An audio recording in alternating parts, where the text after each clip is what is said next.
Vincent Moretti trusted no one, not after betrayal carved lessons into his bones with a blade.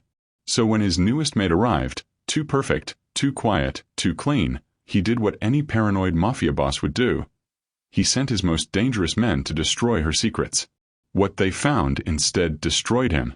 Thank you for sticking around with me, and welcome back, my wonderful story family. If you're already hooked in for today's story and ready to enjoy it, click subscribe and let me know in the comments where you're watching from. Because tomorrow, I will be giving you another story just as interesting as this one. And you don't want to miss it. Now back to the story.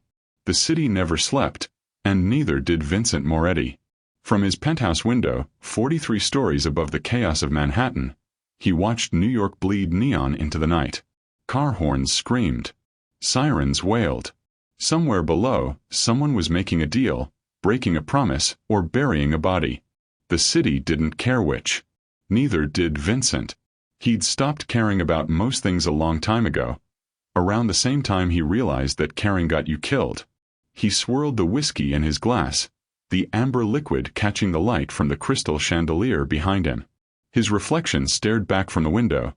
Sharp jawline, cold blue eyes, silver threading through dark hair that he refused to dye. At 46, he looked like what he was. A man who'd fought for every inch of power and would kill to keep it. Sir. Vincent didn't turn. He recognized the voice. Bruno. His head of security. 6'4", built like a truck, loyal as a dog, and almost as smart. Almost. What is it? Vincent's voice was ice wrapped in gravel. The new maid. Aaliyah Carter. She's finishing up the East Wing. And Bruno shifted his weight. Vincent heard it in the floorboards. The man was nervous.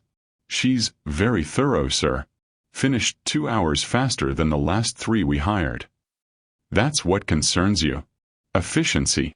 Vincent finally turned, his gaze cutting through Bruno like a scalpel. Or are you here because you think something's off? Bruno swallowed. Both, sir.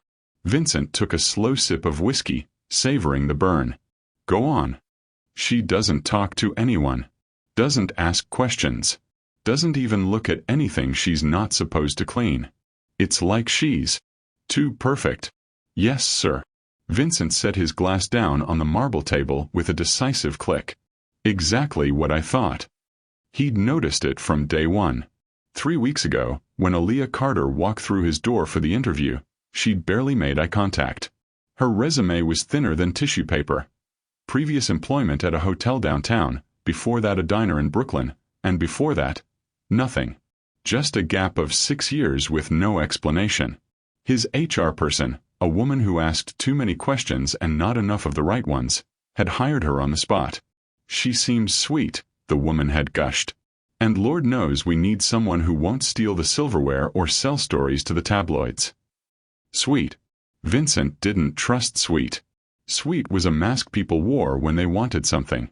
And in his world, what people wanted usually involved betrayal, blackmail, or a bullet.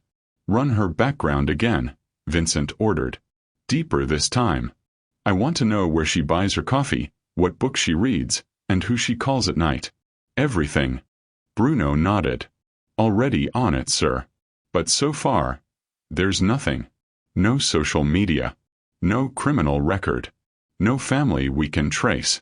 It's like she didn't exist before 5 years ago. Vincent's jaw tightened. Everyone exists somewhere. Bruno. Ghosts aren't real. What do you want us to do? Vincent walked to his desk, a massive slab of mahogany that had belonged to a banker who'd made the mistake of laundering money for the wrong family. The banker was retired now. Permanently. He opened the top drawer and pulled out a file. Inside were 3 photographs. Bruno, Lenny, and Marco. His most trusted men. The ones who'd bled with him, lied for him, and buried secrets so deep even God couldn't dig them up. I want surveillance, Vincent said coldly. 24 hours. I want to know every step she takes outside this building. Every person she talks to. Every place she goes. You think she's a plant? FBI. NYPD. I think she's too good to be true. And in my experience, Things that are too good to be true usually come with handcuffs or a body bag. Bruno took the file, glanced at the photos, then back at Vincent. And if we find something? Vincent's expression didn't change. Then we handle it. Quietly. And if we don't? For a moment Vincent said nothing. He stared at the window again, at the city that had raised him, ruined him, and rebuilt him into something unrecognizable. Then we keep looking, he finally said. Because everyone has secrets, Bruno. Everyone. The question is whether those secrets are dangerous. Bruno nodded and turned to leave. One more thing. Bruno stopped. Tell the men to be invisible. If she catches even a whiff of surveillance, we'll never know what she's hiding. Understood. Understood, sir. The door closed with a soft click, leaving Vincent alone again. He returned to the window, his mind already running through scenarios. Was Aaliyah a federal agent? A rival family's spy? A journalist trying to write the exposé that would finally take him down? Or, and this was the possibility that disturbed him most, was she exactly what she appeared to be? A woman with nothing, trying to survive in a city that chewed people up and spit them out like gum. He hated that possibility most of all. Because if she was innocent, it meant he was the monster. And Vincent had spent 2 decades convincing himself that monsters were necessary. That the world didn't run on kindness and good intentions. It ran on power, fear, and the willingness to do what others wouldn't.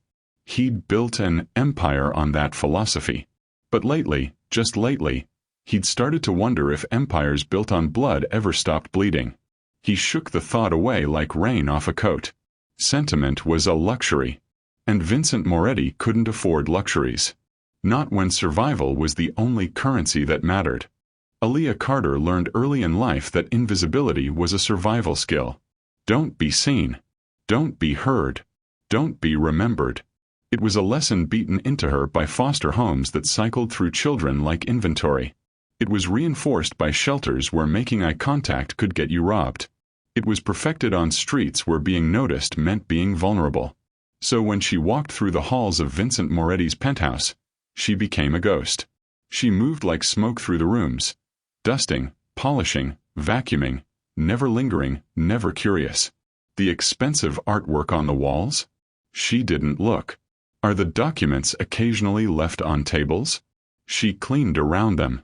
The conversations she sometimes overheard between Vincent and his men? She forgot them the moment they ended. It wasn't just professionalism. It was survival.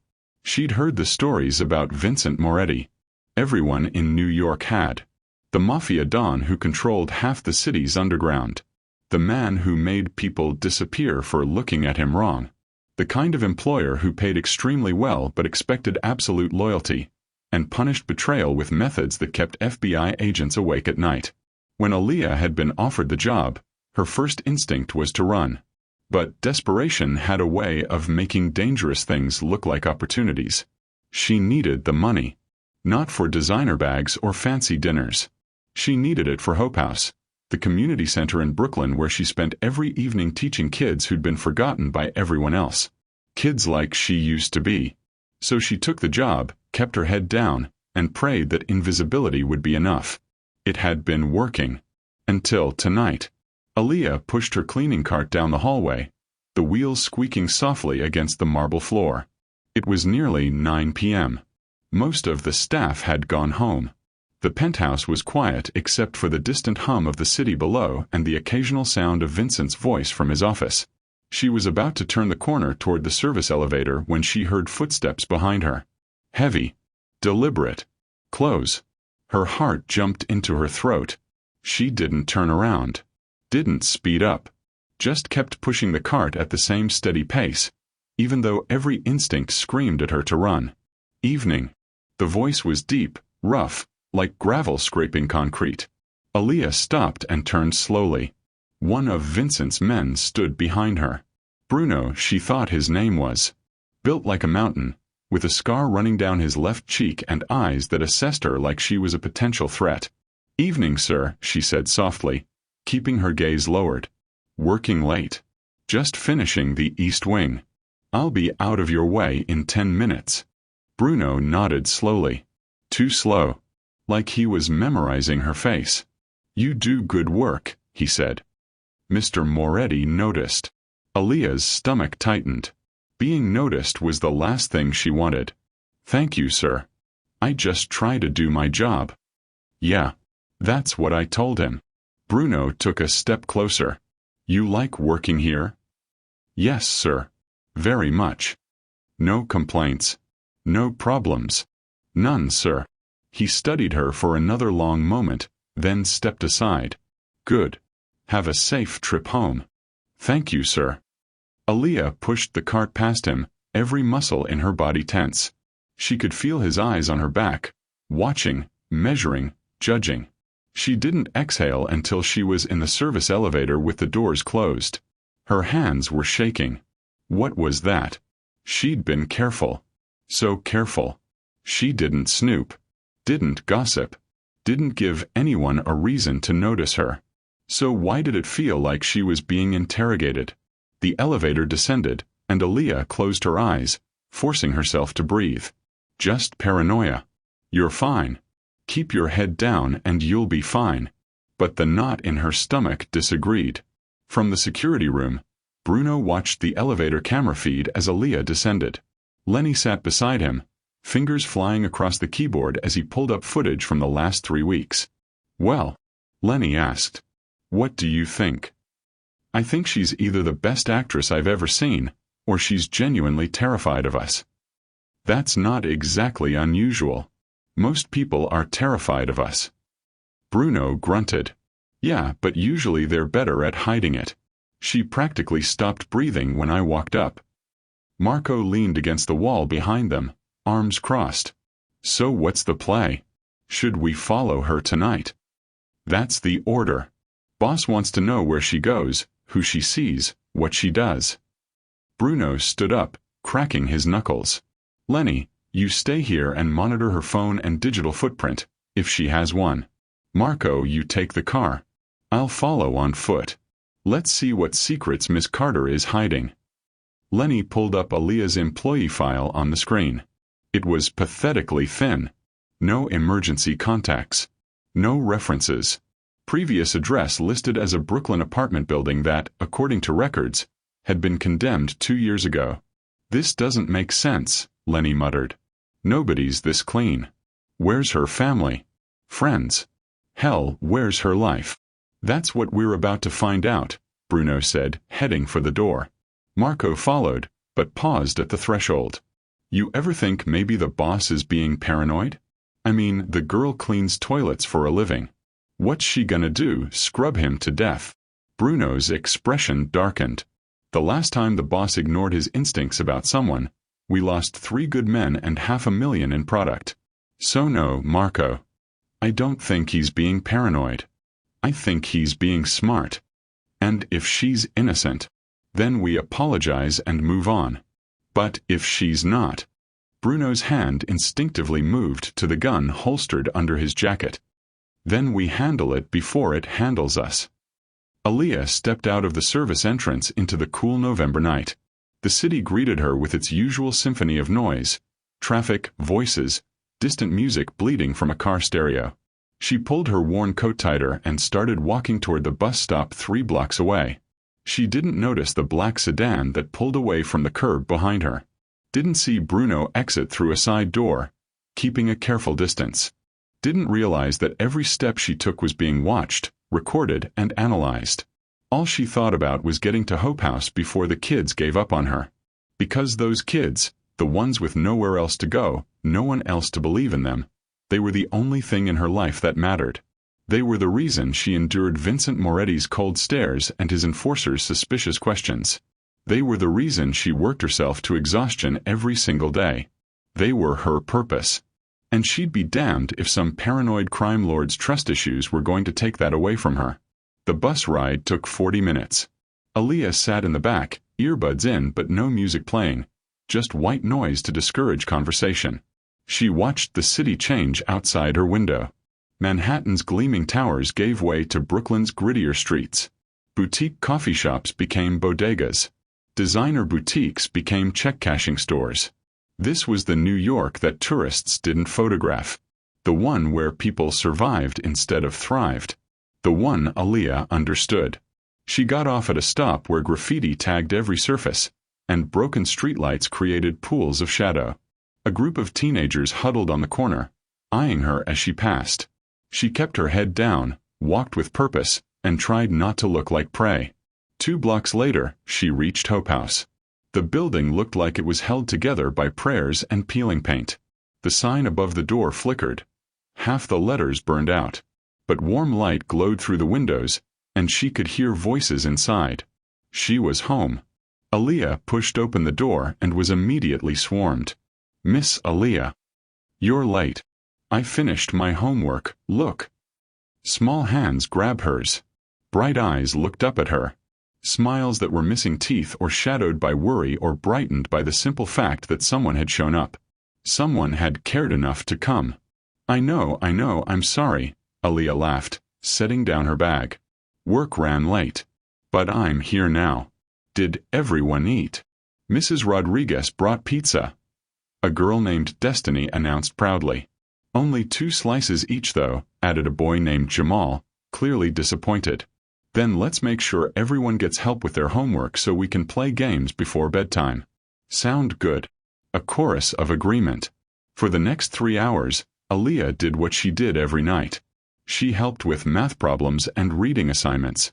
She listened to stories about school drama and home troubles.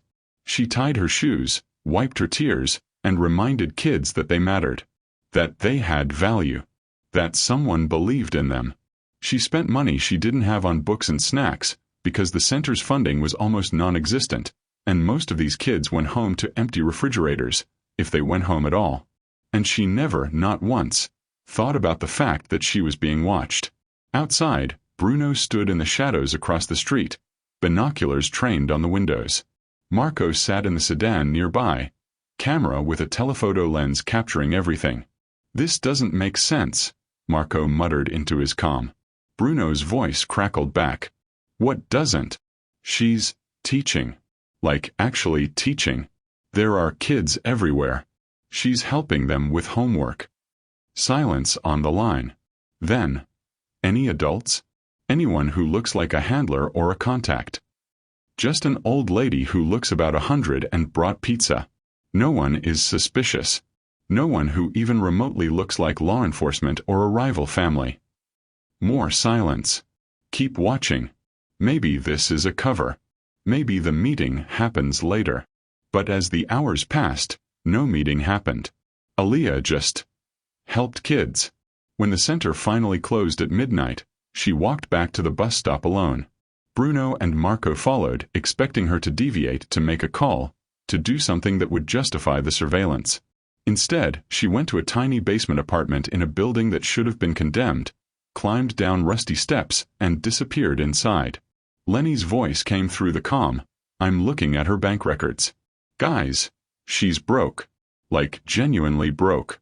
She makes decent money at the penthouse, but almost all of it goes to rent and then donations. To Hope House. Monthly. She's been donating her entire paycheck minus the bare minimum for survival." Bruno lowered his binoculars, a sick feeling forming in his gut. "There's no criminal record because there's no crime," Lenny continued. "There's no social media because she doesn't have time for it. There's no family because she aged out of foster care with no one. Boss, I think she's just poor." Bruno stared at the basement window where a single dim light glowed. "She's not a spy," he said quietly. "Then what is she?" Marco asked. Bruno thought about the kids in that community center. Thought about the woman who worked herself to exhaustion to help them. Thought about how Vincent Moretti, a man who ruled through fear and violence, had sent armed men to follow a maid who spent her nights teaching children to read. "She's good," Bruno finally said. "She's actually good." And somehow, in Vincent Moretti's world, that made her the most dangerous thing of all. The next morning, Vincent sat in his office reviewing the surveillance footage. He watched Aaliyah tie a little girl's shoes. Watched her help a boy sound out words he struggled with. Watched her spend money she clearly didn't have on snacks for kids who clearly needed them. His men had sent a full report. No suspicious contacts. No criminal activity. No indication of espionage or infiltration. Subject appears to be exactly what she claims. A housekeeper who volunteers at a community center. Vincent should have felt relieved. Instead, he felt something worse. Guilt. He'd sent dangerous men to stalk an innocent woman. Had assumed the worst because... Why? Because she was too good at her job? Because she kept to herself? Because in his world, kindness was so rare it seemed like a con? He closed the laptop with more force than necessary. Everyone has an angle, he told himself. Everyone wants something. But the footage didn't lie. Aaliyah Carter didn't want power or money or status. She just wanted to help kids who had nothing. Kids who reminded Vincent of someone he used to know. Someone he used to be. Before the world taught him that kindness was weakness and trust was suicide. Sir. Bruno stood in the doorway, hesitant. What do you want me to do with the surveillance? He asked. Vincent stared at the closed laptop for a long moment. Then he did something he rarely did. He made a decision he couldn't rationalize. Keep it going, he said. But, at a distance. I want to know if anything changes. Bruno nodded and started to leave. But Vincent's voice stopped him. Bruno. Yes, sir. The community center she works at. Hope House. Find out what they need. Bruno's eyebrows rose. Sir. You heard me. Find out what they need. Supplies. Funding. Whatever. Anonymously. You want to help them? Vincent's jaw tightened. I want to understand why someone would choose to live like that. And if throwing money at a problem gives me answers, then that's what I'll do. Understood. Understood, sir. When Bruno left, Vincent turned back to the window. The city sprawled below him, vast, brutal, indifferent. Somewhere in that chaos was a woman who had nothing and gave everything. And Vincent Moretti, who had everything, suddenly felt like he had nothing at all. If you can't stand people who spy on innocent workers just trying to survive, comment everyone deserves privacy. Only manipulators and control freaks won't. Aaliyah knew something was wrong. She couldn't prove it. Couldn't point to anything specific. But after surviving 28 years on instinct and caution, she'd learned to trust the prickle at the back of her neck that said danger. And that prickle had been constant for 3 days. It started small. A black sedan she'd seen twice on different routes. A man in a coffee shop who seemed too interested in his newspaper. The feeling of being watched when she walked to the bus stop. Paranoia, maybe. Or maybe working for a mafia boss meant paranoia was just realism with better survival instincts. She stood at the kitchen sink in Vincent's penthouse, scrubbing a pan that was already clean, trying to calm the anxiety crawling up her spine like spiders. Keep your head down. Do your job. Don't give them a reason. The kitchen door swung open behind her. Aaliyah's hands froze in the soapy water. Miss Carter. Vincent's voice. Cold, precise, terrifyingly calm. She turned slowly, drying her hands on a towel. Yes, sir. He stood in the doorway, 6 feet of controlled menace in a charcoal suit that probably cost more than her yearly rent. His blue eyes studied her with an intensity that made her feel like an insect under a microscope. How long have you worked here? He asked. 3 weeks, sir. And you're satisfied with the position? Very much, sir. No complaints. No issues with the staff? None, sir.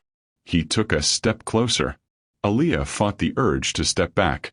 Then why, Vincent said slowly, do you leave here every night like you're running from something? Her heart hammered. Sir, you finish your shift, and you practically sprint to the service elevator. Why? Careful. So careful. I have another commitment in the evenings, sir. I didn't think it would be a problem as long as I finished my work. What commitment? The question hung in the air like a blade. Aaliyah's mind raced. She could lie. Make up something safe and boring. But liars got caught, and getting caught by Vincent Moretti meant consequences she didn't want to imagine. So she chose a version of the truth. I volunteer, sir. At a community center in Brooklyn. Teaching kids. Vincent's expression didn't change. Teaching. Yes, sir. Reading, writing, and homework help. The center can't afford paid tutors, so I volunteer. Every night. Yes, sir. Why? The question was so unexpected that Aaliyah almost didn't know how to answer. Why did she spend every evening in a crumbling building helping kids who had nothing? Why did she give away money she desperately needed? Why did she exhaust herself when no one would blame her for just going home and resting? Because they need someone, she finally said. And I know what it's like to need someone and have no one show up. Something flickered in Vincent's eyes. Too fast to identify. Then it was gone, replaced by the usual ice. Does this volunteering interfere with your work here? No, sir. Never. Good. See that it doesn't. He turned to leave, then paused. This community center. What's it called? Hope House, sir. Vincent nodded once and left without another word. Aaliyah stood in the kitchen, her hands trembling slightly. That wasn't just curiosity. That was interrogation. But why? What had she done to make Vincent Moretti suspicious?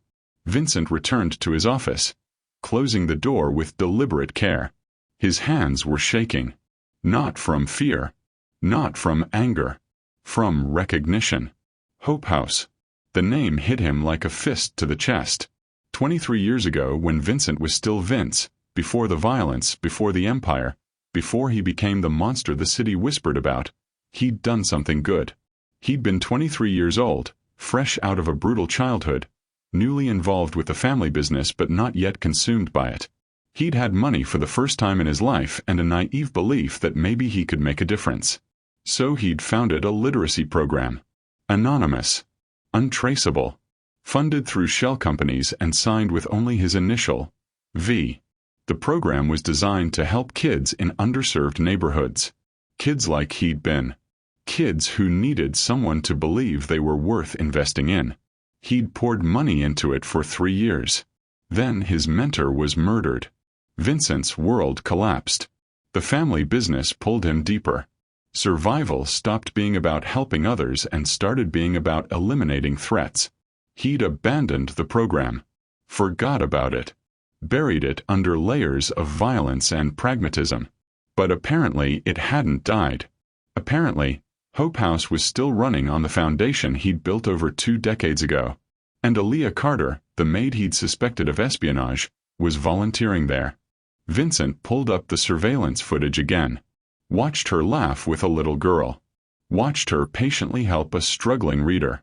Watched her give away the last of her money to buy pizza for kids who were hungry kids. She was doing what he'd stopped doing. Being the person he'd stopped being. God damn it, he muttered. There was a knock at the door. Come in. Bruno entered, holding a tablet. Sir, I have the report on Hope House you requested. Vincent gestured for him to continue. The center's barely functional. Running on fumes and donations. They lost their primary funding 3 years ago when the original grant expired. They're surviving on community donations and volunteers. Bruno hesitated. Miss Carter is one of only 2 consistent volunteers. She's there 6 nights a week. What do they need? Bruno pulled up a list on the tablet. Everything. The building needs repairs. They need books, supplies, computers, and furniture. Their food budget is non-existent. They're 1 bad month away from shutting down. Vincent stared at the list. He could fix this.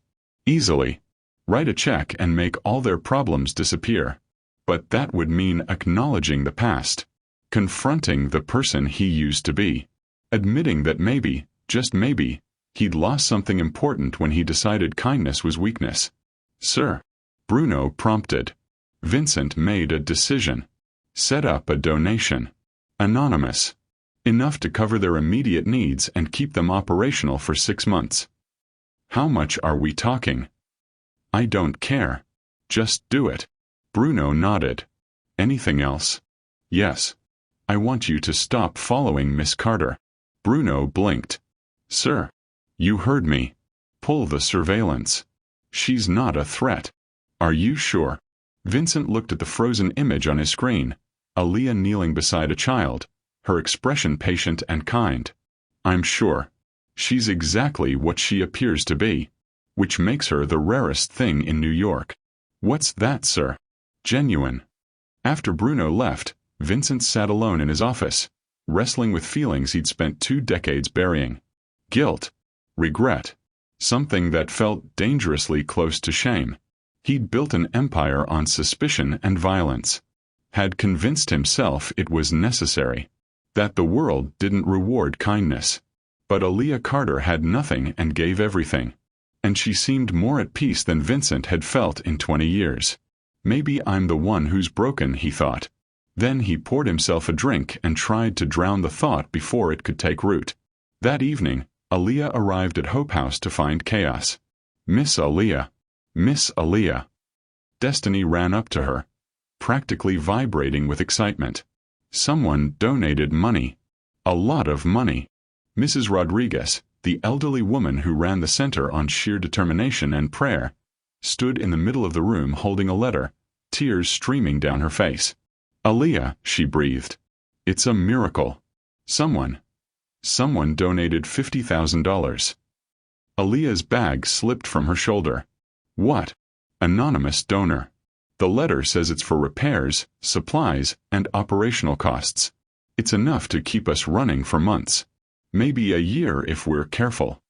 The kids were celebrating, dancing, shouting. But Aaliyah felt a cold knot forming in her stomach. Anonymous donor. $50,000.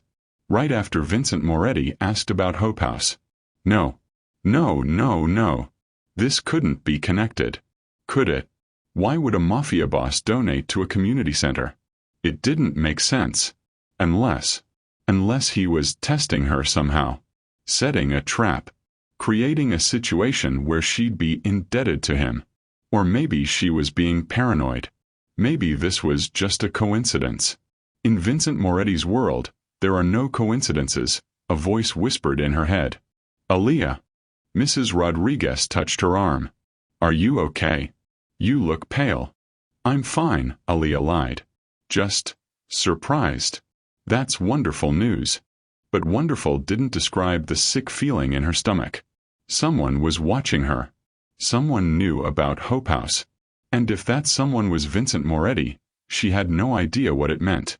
Or what he wanted. 1 week later. The changes at Hope House were dramatic.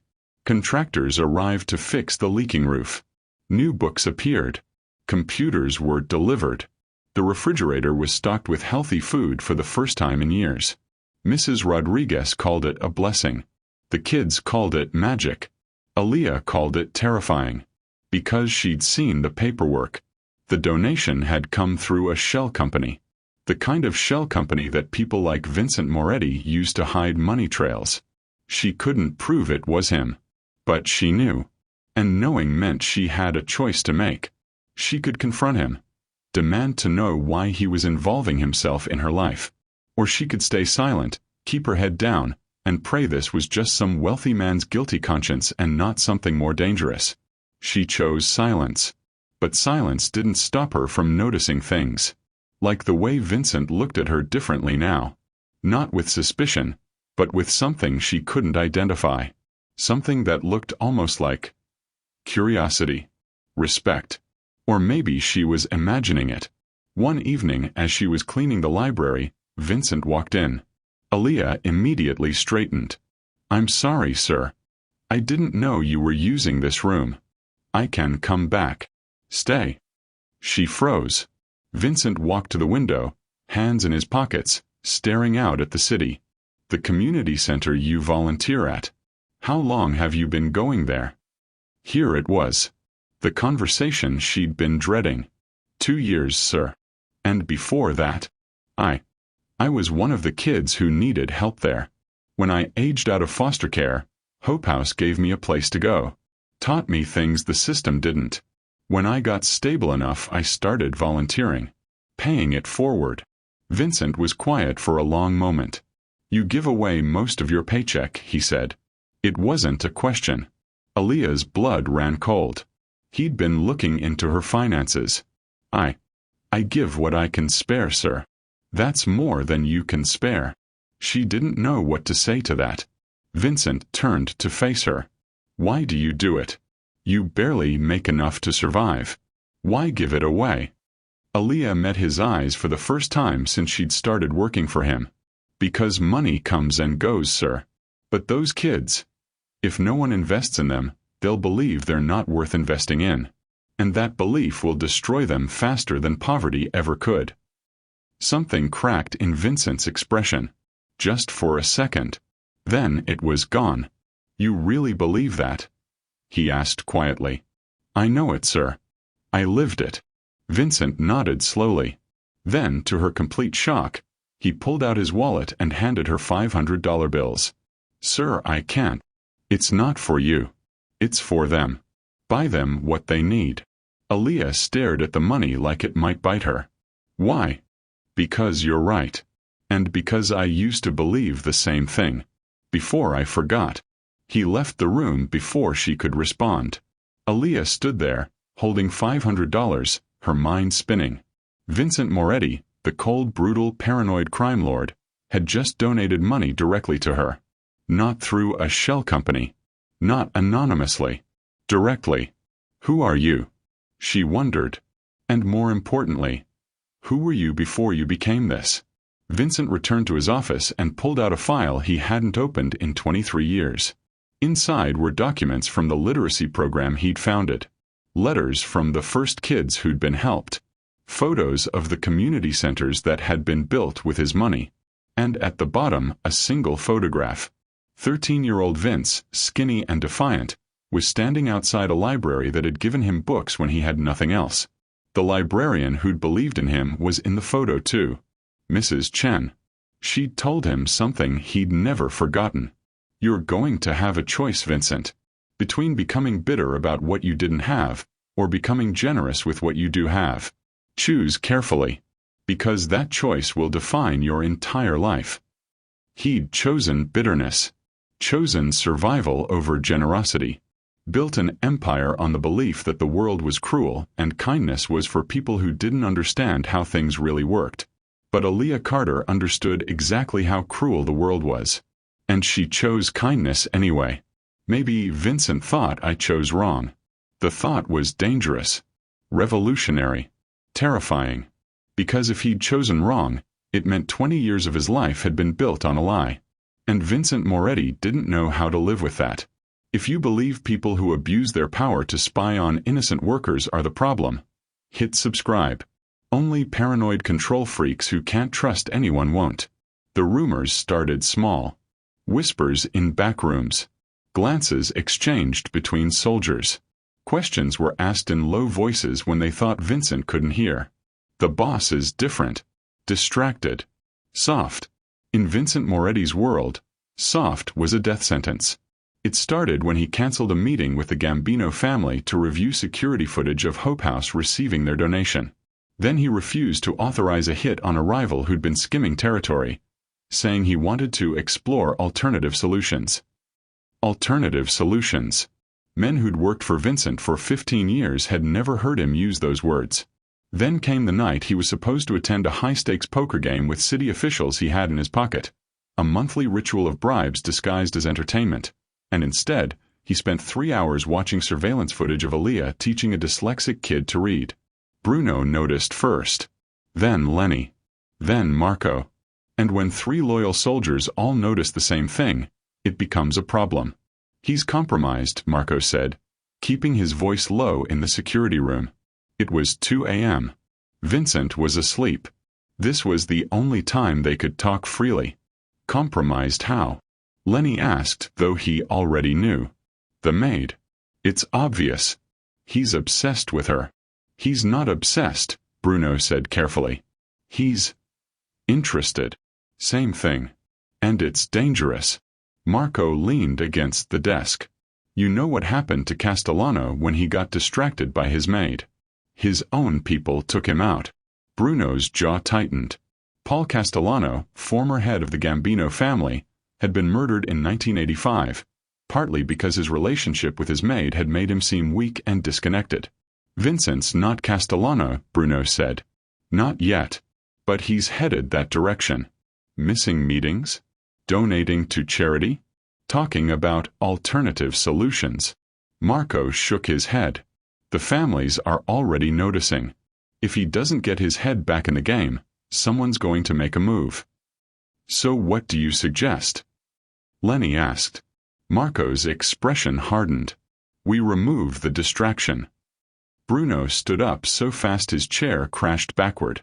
You want to kill her? I want to protect him. If that means getting rid of a maid who's making him weak, then yes. She's innocent.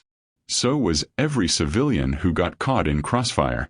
This is bigger than one person, Bruno. This is about keeping Vincent alive. Keeping all of us alive. The room fell silent. Bruno wanted to argue. Wanted to say that Aaliyah Carter didn't deserve to die for being kind. That maybe Vincent wasn't getting weaker. Maybe he was remembering who he used to be. But in their world, those arguments sounded like fairy tales. We don't touch her without the boss's approval, Bruno finally said. End of discussion. Marco's eyes narrowed. You going soft too? I'm being loyal. There's a difference. Vincent put me in charge of security, and I'm not making a move against someone without his explicit order. You got a problem with that, take it up with him. Marco held his gaze for a long moment, then shrugged. Fine. But when this blows up in our faces, remember I warned you. He left, the door slamming behind him. Lenny looked at Bruno. He's not wrong, you know. Vincent is different. The question is whether different means better or dead. Bruno stared at the monitor showing the empty penthouse hallway. I don't know, he admitted. But I know Vincent survived this long because he's smarter than everyone else. So until he proves otherwise, I'm trusting his judgment. Even if he wasn't entirely sure, he believed it. Aaliyah couldn't sleep. She lay in her basement apartment, staring at the ceiling, listening to the pipes clang and her upstairs neighbor's TV blaring through thin walls. The $500 Vincent had given her was hidden in her sock drawer, already allocated in her mind to new winter coats for the Hope House kids. But it wasn't the money keeping her awake. It was the look in Vincent's eyes when he'd said, because I used to believe the same thing. Before I forgot. That wasn't the voice of a monster. That was the voice of someone who'd lost something important and was just now realizing it was gone. Aaliyah had made a career out of reading people. In foster care, survival meant knowing which adults were safe and which ones would hurt you. On the streets, it meant identifying threats before they got close. She'd gotten good at seeing past masks. And Vincent Moretti wore the best mask she'd ever encountered. But it was cracking. She'd seen glimpses underneath. The way he'd watched the Hope House footage with something that looked like longing. The careful way he'd handed her money, like he was afraid she'd refuse. The question he'd asked, asterisk, you really believe that? Asterisk. Like he desperately needed someone to tell him belief was still possible. Who hurt you?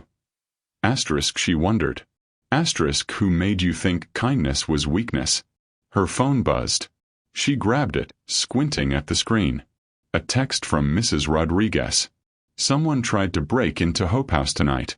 Police came. Everyone's safe. But they damaged the new computers. I'm so sorry. Aaliyah's blood went cold. She called immediately. Mrs. Rodriguez, what happened? The elderly woman's voice shook. I don't know. The security alarm went off around midnight. By the time police arrived, whoever it was had run off. But they broke the windows, smashed 2 of the new computers, and spray-painted threats on the walls. Threats? What kind of threats? Stay out of our territory. This neighborhood belongs to us. Gang stuff, the police said. They think it's the Diablos trying to intimidate us. The Diablos. A local gang that had been trying to recruit kids from the neighborhood for years. Hope House actively worked against them. Giving kids alternatives, keeping them off the streets, teaching them they had options. Of course, the gang saw that as a threat. Are you okay? Aaliyah asked. Are the kids okay? We're fine. Shaken but fine. I don't know what we're going to do. We can't afford security. And if they come back, I'll be there in 30 minutes. Aaliyah hung up, threw on clothes and ran. She didn't go to Hope House. She went to Vincent Moretti's penthouse. It was 3 a.m. Security would never let her in. She'd probably get arrested for even trying. But those kids needed help. And the only person she knew with the resources to provide it was a man who terrified her. The service entrance was locked. She buzzed the intercom, praying someone was monitoring it. Static crackled. Service entrance is closed. Bruno's voice. Come back at 6 a.m. Please, Aaliyah said, her voice breaking slightly. I need to speak to Mr. Moretti. It's an emergency. Silence. Then, wait there. 10 minutes later, the door opened. Bruno stood there in jeans and a t-shirt, gun visible in his waistband. This better be good, he said. It is. I swear. Please. I just need 5 minutes with him. Bruno studied her, taking in her frantic expression, her disheveled clothes, the genuine fear in her eyes. Follow me. And if you're wasting his time, I can't protect you from whatever happens next. She followed him through silent hallways to Vincent's office. Bruno knocked. What? Vincent's voice was sharp, annoyed. The maid's here, sir. Says it's an emergency. A pause. Then, send her in. Bruno opened the door and gestured. Aaliyah stepped inside. Vincent sat behind his desk in a black shirt with the sleeves rolled up, a tumbler of whiskey in front of him. He looked tired. Older somehow. Like he'd been wrestling with something that had no good answer. Miss Carter, he said. It's 3 in the morning. I know, sir. I'm sorry. I wouldn't be here if it weren't important. I'm listening. She took a breath. Hope House was attacked tonight. A gang. They broke windows, destroyed equipment, and spray-painted threats. The police came, but the police can't protect them. Not really. And I know I have no right to ask you for anything but those kids. What do you need? Vincent interrupted. Aaliyah blinked. Sir. What do you need? Each word precise, controlled. Security. Cameras. Some way to make sure they're safe. I can pay you back. I'll work extra hours. Vincent held up a hand, silencing her. He picked up his phone and dialed. Bruno. I need a security team at Hope House in Brooklyn. Armed. 24/7 rotation. Install cameras, motion sensors, and reinforced doors. I want it done by morning. He hung up. Aaliyah stared at him. Sir, I can't possibly. You're not paying me back. Consider it an investment. In what? Vincent's eyes met hers. In the possibility that I was wrong about some things. She didn't understand. But before she could ask, Vincent stood up. The gang that did this. The Diablos. They operate out of the old brewery on 5th and Washington. I think so. How did you? I know every criminal organization in this city, Miss Carter. Territory, leadership, revenue streams. It's my business to know. He pulled on a suit jacket. Bruno. Bruno appeared in the doorway. Get the car. We're visiting the Diablos. Sir, Aaliyah said quickly. You don't have to. Yes. I do. Vincent's expression was cold now. The crime lord was back. Because those kids are under my protection now. And anyone who threatens what's mine learns very quickly why that's a mistake. He walked past her toward the door, then paused. Go home, Miss Carter. Get some sleep. Hope House will be secure by sunrise. And the Diablos won't be a problem anymore. What are you going to do to them?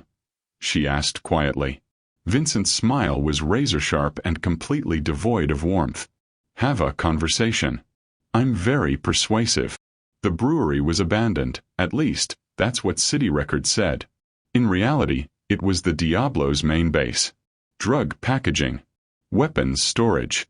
Money counting. And in 20 minutes, it was going to be a crime scene. Vincent stepped out of the black SUV, flanked by Bruno and 6 armed soldiers.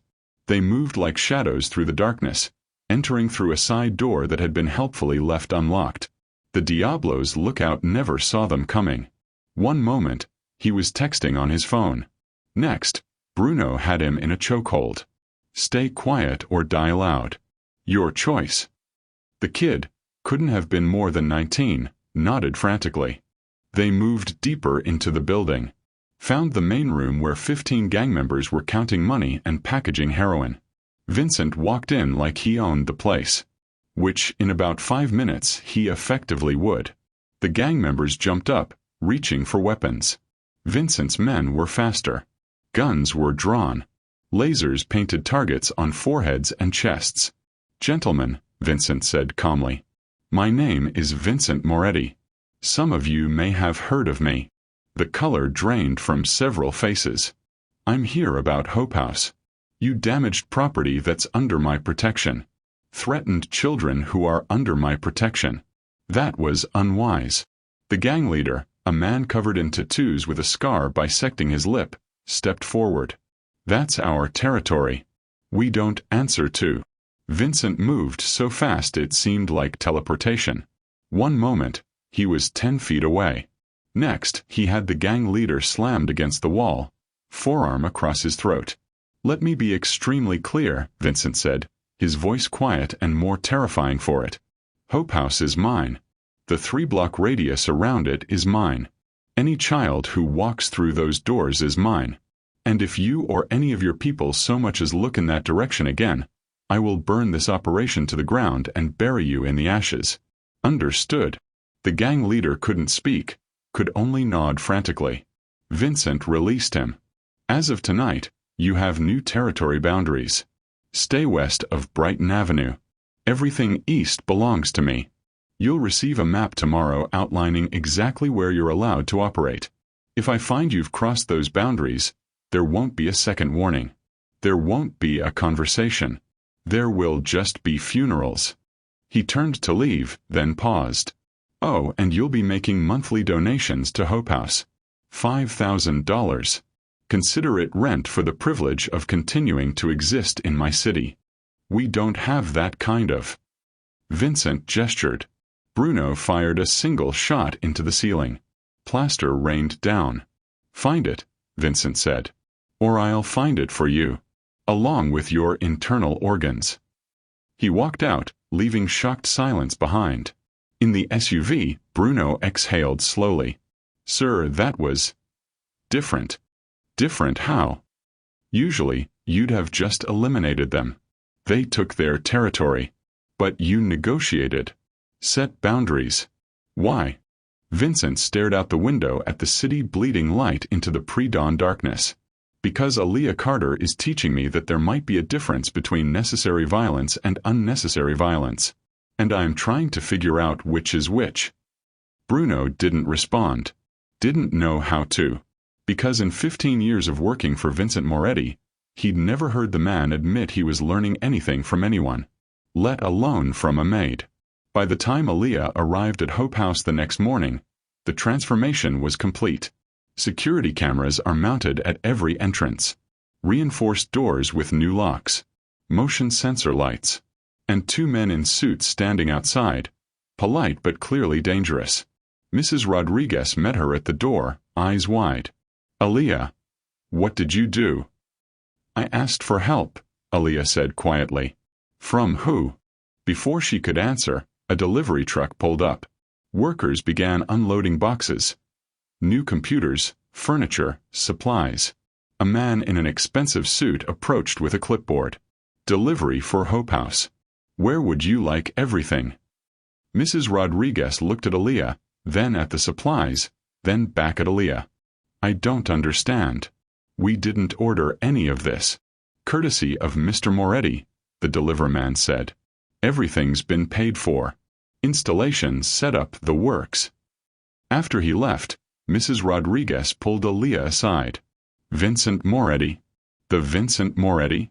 Aaliyah, do you have any idea what you've done? Men like that don't help for free. There's always a price. I know, Aaliyah said. But those kids needed protection. And I'd rather owe a dangerous man a debt than watch those kids get hurt. And if he calls in that debt, what then? Aaliyah didn't have an answer, because she'd been asking herself the same question. If you can't stand gangs who threaten innocent kids in community centers, comment, protect the innocent. Only bullies and cowards won't. The debt hung over Aaliyah like a storm cloud that refused to break. 3 weeks had passed since Vincent Moretti had secured Hope House. 3 weeks of armed guards rotating shifts outside the center. 3 weeks of the Diablos staying far away from Brighton Avenue. 3 weeks of kids learning in safety for the first time in years. And 3 weeks of Aaliyah waiting for Vincent to tell her what it had cost. Because men like Vincent Moretti didn't give without taking. She'd learned that lesson in every foster home, every shelter, every interaction with people who had power over those who didn't. Generosity always came with strings. Kindness always had a price.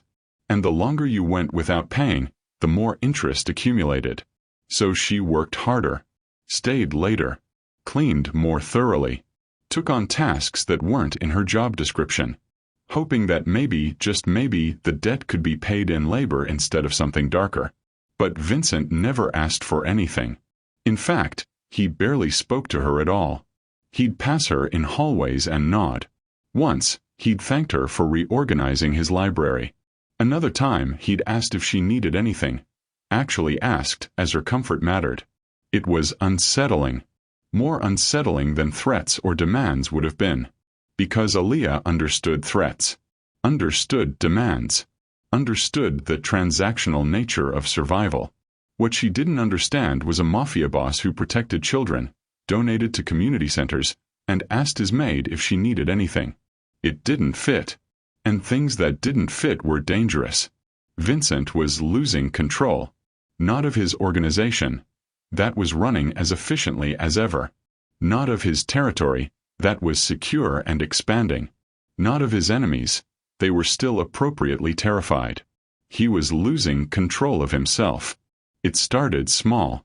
A reluctance to authorize hits that used to seem routine. Questions about whether certain business practices were necessary or just habitual.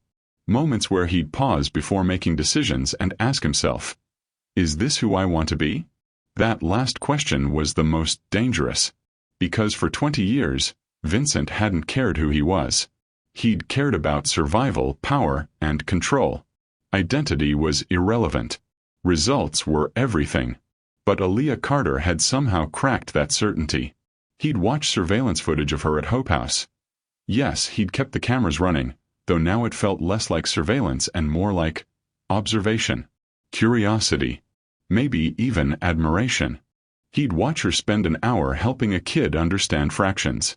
Watch her tie her shoes and wipe tears, and convince children that they mattered. And he'd think, when did I stop believing people mattered? He knew the answer. 23 years ago. The day his mentor, the man who'd pulled Vincent out of poverty and given him opportunity, had been murdered by someone he trusted. Vincent had learned that day that trust was suicide. That caring about people gave them the power to destroy you. That was the only way to survive was to become untouchable. So he'd built walls so high that nothing could reach him. Not affection. Not conscience. Not the memory of who he'd been before the world taught him that kindness got you killed. But those walls were cracking. And on the other side was either salvation or destruction. He genuinely didn't know which. Sir.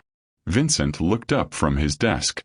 Lenny stood in the doorway, tablet in hand, expression carefully neutral. What is it? We have a problem. The Costello family is asking questions. Vincent's blood went cold. The Costellos were one of the 5 families that controlled New York's criminal underworld. Vincent had an arrangement with them. Mutual respect, clear boundaries, occasional cooperation. But that arrangement was built on the understanding that Vincent was predictable. Dangerous, yes. But consistent. Rational. Not someone who made erratic decisions. What kind of questions? Vincent asked. Lenny pulled up a file on the tablet. They've noticed your interest in Hope House. The security team you installed. The donations. They're wondering if it's a front for something. Money laundering, maybe. Or a new operation. And they want a meeting. to discuss your expansion into community development." Lenny's tone made it clear he was quoting someone. "They're concerned about territory overlap." Vincent stood, walking to the window. Below, the city pulsed with life.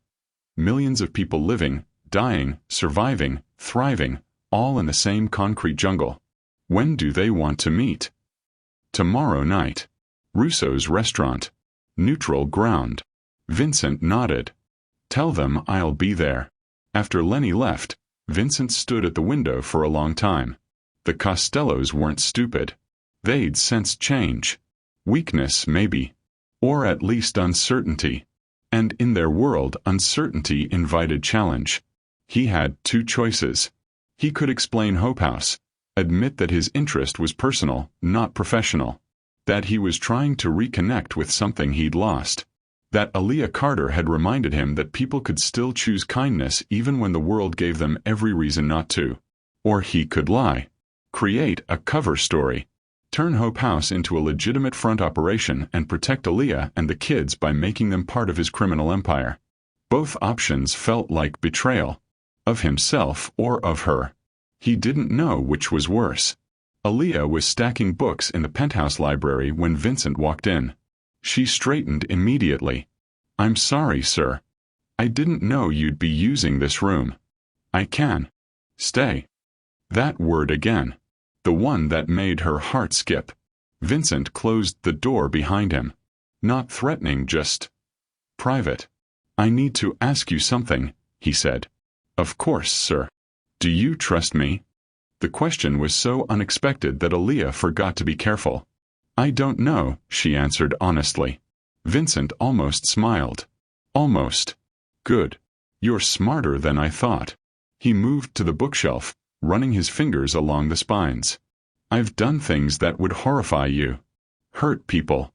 Destroyed lives. Built an empire on fear and violence." Aaliyah said nothing. Didn't know what to say. "But before all that," Vincent continued quietly, "I was someone different. Someone who believed that people deserved help. That kids who had nothing should be given everything.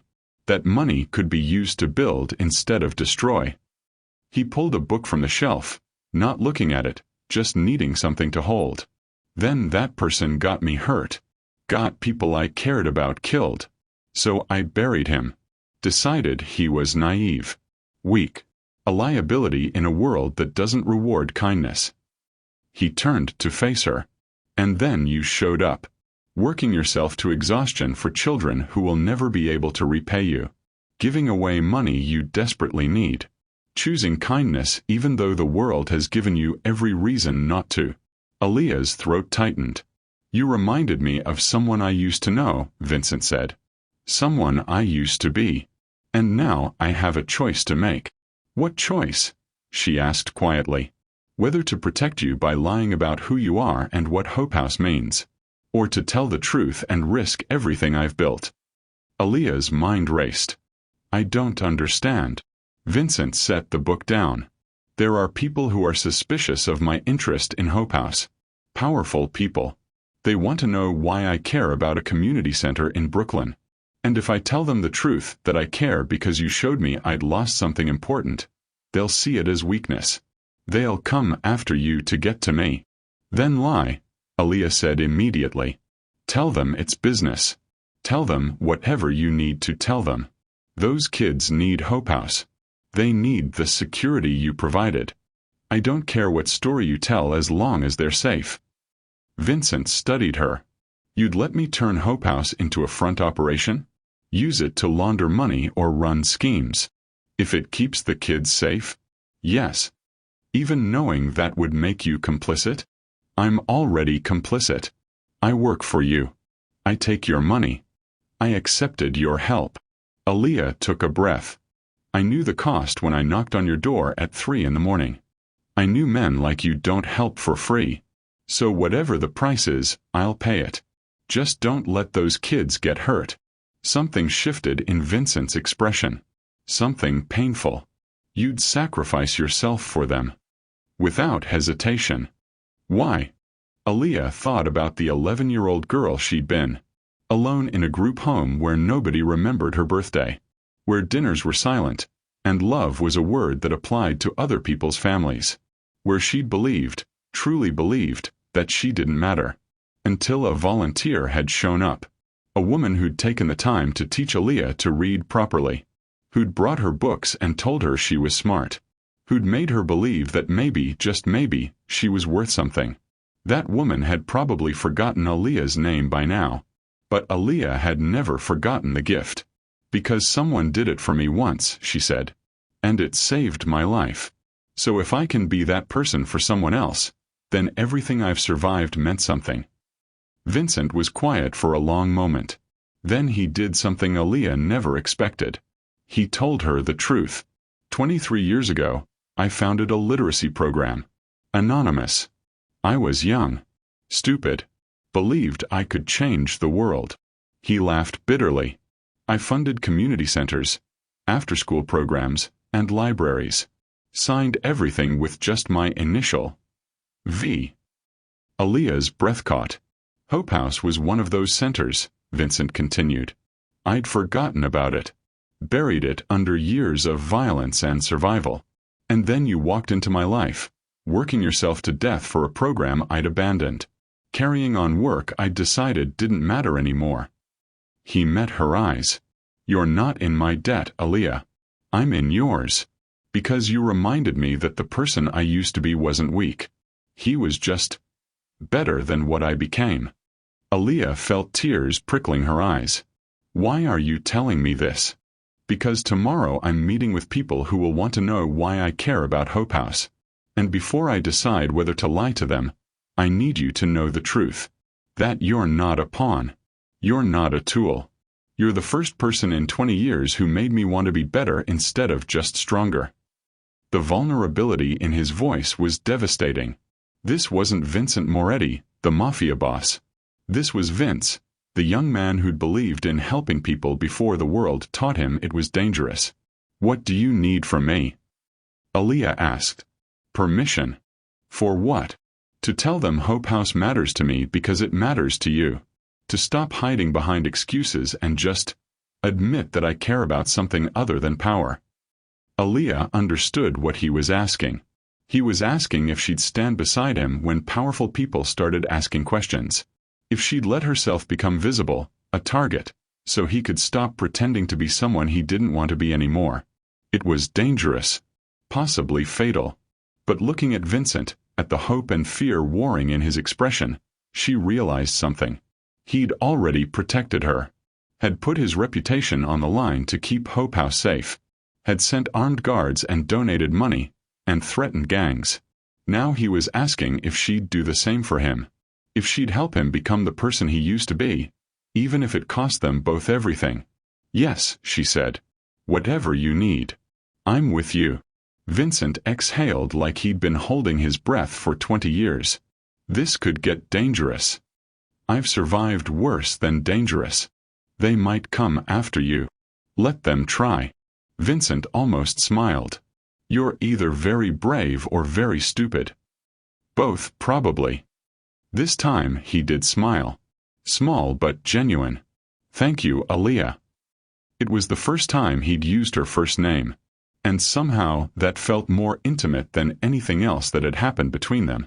That night Marco made his move. He'd watched Vincent deteriorate for weeks. Watched him go soft over a maid. Watched him make decisions based on feelings instead of strategy. And Marco knew what happened to bosses who went soft. They got replaced. He placed a call to Antonio Costello, underboss of the Costello family. We need to talk about Vincent Moretti, Marco said. I'm listening. He's compromised. Distracted by a woman. Making erratic decisions. He's not the man he was 6 months ago. Proof. He's protecting a community center. Personally. Threatened the Diablos over some kids. Donated thousands to a charity. This isn't a strategy. It's emotion. And emotion makes him weak. Silence on the line. Then. What are you proposing? A transition. Smooth. Professional. Vincent steps down, I step up. You keep the same arrangement, same territory, same revenue, but with someone reliable in charge. That's ambitious, Marco. That's survival. Vincent's going to get himself killed. Or worse, he's going to get all of us killed. I'm offering you stability. More silence. Come to the meeting tomorrow night, Antonio finally said. Let's see how Vincent handles himself. If he's as compromised as you say, we'll discuss options. And if he's not, then you'd better hope he doesn't find out about this call. The line went dead. Marco sat in the darkness of his apartment, adrenaline coursing through his veins. He'd just committed treason. But he told himself it was necessary. That Vincent had left him no choice. That protecting the organization meant removing a leader who'd lost his edge. He almost believed it. Aaliyah left the penthouse that night with her mind spinning. Vincent Moretti, the crime lord who terrified half of New York, had asked for her permission to be vulnerable. Had admitted he cared about her opinion. Had revealed that Hope House, the place that had saved her life, existed because of him. It was too much to process. She rode the bus to Brooklyn in a daze, barely noticing the city passing outside the window. When she arrived at Hope House, the kids swarmed her as usual. But tonight, she looked at the building differently. The new security cameras. The reinforced doors. The guards outside. All because Vincent had decided these kids mattered. Because she'd convinced him they mattered. Mrs. Rodriguez pulled her aside. Aaliyah, is everything all right? You look troubled. I'm fine. Just a lot on my mind. This is about Mr. Moretti, isn't it? Aaliyah nodded slowly. Mrs. Rodriguez sighed. I've lived in the city for 70 years. I've seen men like him come and go. They're dangerous, Mija. Even when they're trying to be good. I know. Do you? Because the way you talk about him, it sounds like you're starting to care. And caring about men like that breaks hearts. Or worse. He's not what people think. Maybe not. But he's still what he is. And what he is has blood on his hands.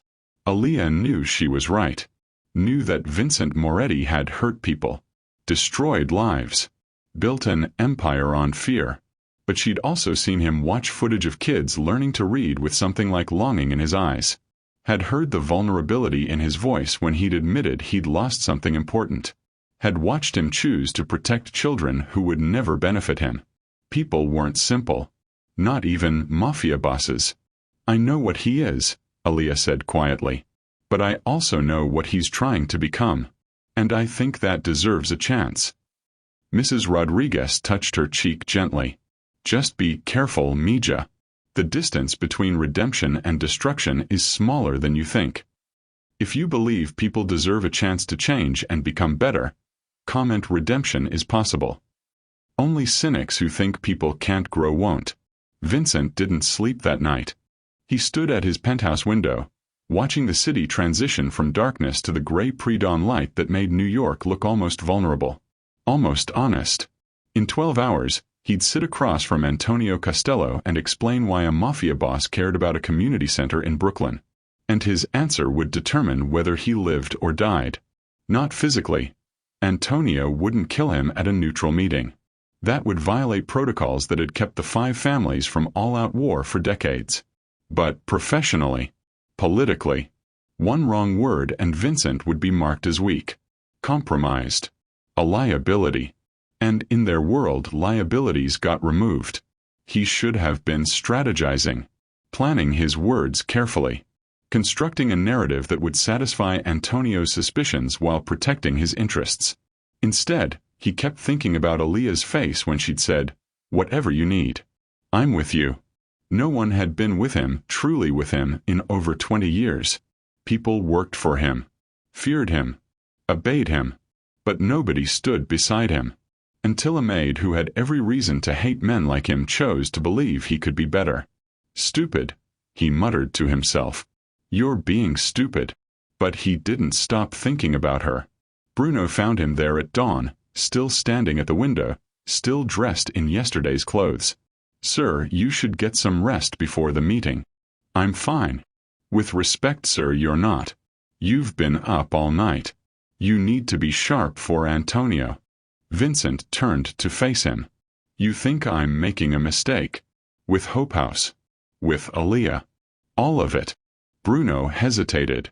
In 15 years, he'd learned that honesty with Vincent Moretti could either earn respect or a bullet. It depended entirely on Vincent's mood. I think, Bruno said carefully, that you're changing. And change scares people. Especially people who benefit from you staying the same. That's not an answer. It's the only answer I have, sir. Because I don't know if you're making a mistake. I just know you're making a choice that's different from every choice you've made in the past 20 years. Vincent poured himself a whiskey. At 6 a.m. Bruno didn't comment. My mentor used to tell me something, Vincent said. He'd say, the only way to survive in this world is to be harder than everyone else. Colder. More willing to do what others won't. I built my entire life on that philosophy. It kept you alive. Did it? Or did it just keep me breathing while everything that made life worth living died? Bruno had no answer to that. Vincent downed the whiskey in one swallow. I need you to do something for me, he said. If tonight goes wrong. If Antonio decides I'm too compromised to lead. I need you to make sure Aaliyah and Hope House stay protected. No matter what happens to me. Sir. That's an order, Bruno. Whatever happens, they stay safe. Understood. Bruno's throat tightened. Understood. Good. Now get out. I need to think. But after Bruno left, Vincent didn't think. He pulled up the surveillance footage from Hope House one more time. Watched Aaliyah laugh with the kids. And wondered if this feeling of wanting to protect something good instead of just accumulating power, was what it felt like to be human again. Aaliyah arrived at the penthouse at her usual time, 7 a.m., and immediately sensed something was wrong. The staff were quieter than usual, moving with the careful deliberation of people trying not to attract attention. Bruno looked tense. Lenny looked worried. And Vincent was nowhere to be seen. She went about her duties, cleaning the east wing, but her instincts prickled with warning. Around noon, she was dusting the hallway outside Vincent's office when she heard voices inside. She shouldn't have listened. Should have moved on. But she heard her name, and her survival instinct made her freeze. The maid is the problem. Marco's voice. Antonio's going to ask about her. About why she matters. And whatever Vincent says, it's going to make him look weak. So what do you suggest? That was Lenny.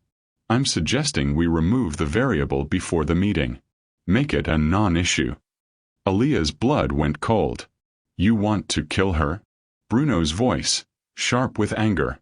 I want to protect Vincent. If she's gone, there's nothing for Antonio to question. Vincent can claim the Hope House thing was just business, and we move on. Vincent gave explicit orders. We don't touch her. Vincent's not thinking clearly. That's the whole problem. So someone has to make the hard choice for him. Aaliyah backed away from the door slowly, her heart hammering. She'd known this could get dangerous. But hearing someone casually discuss murdering her was different from abstract danger. This was real. She made it to the service elevator and descended to the ground floor, her mind racing. She could run. Disappear. She'd done it before when situations got dangerous. But running meant abandoning Hope House. Abandoning the kids. Abandoning Vincent to men who thought murder was a reasonable solution to problems. No. She'd told Vincent she was with him. She'd meant it. So instead of running, she did something either very brave or very stupid. She went to find Vincent. Vincent was in his private gym, a room most staff didn't even know existed, working out his tension on a heavy bag. Each punch landed with controlled violence. Each strikes a conversation with his demons. You're getting soft. Punch. She's making you weak.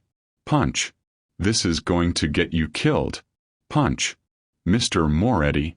He spun, fists up, instinct taking over before recognition set in. Aaliyah stood in the doorway, hands raised in surrender. Vincent lowered his fists, breathing hard. How did you find this room? I'm a maid. I know every room in this building. She stepped inside, closing the door behind her. We need to talk. About the fact that one of your men wants me dead. Vincent went very still. Explain. She told him what she'd overheard. Marco's suggestion. The argument with Bruno. The plan is to remove the variable. Before the meeting with Antonio.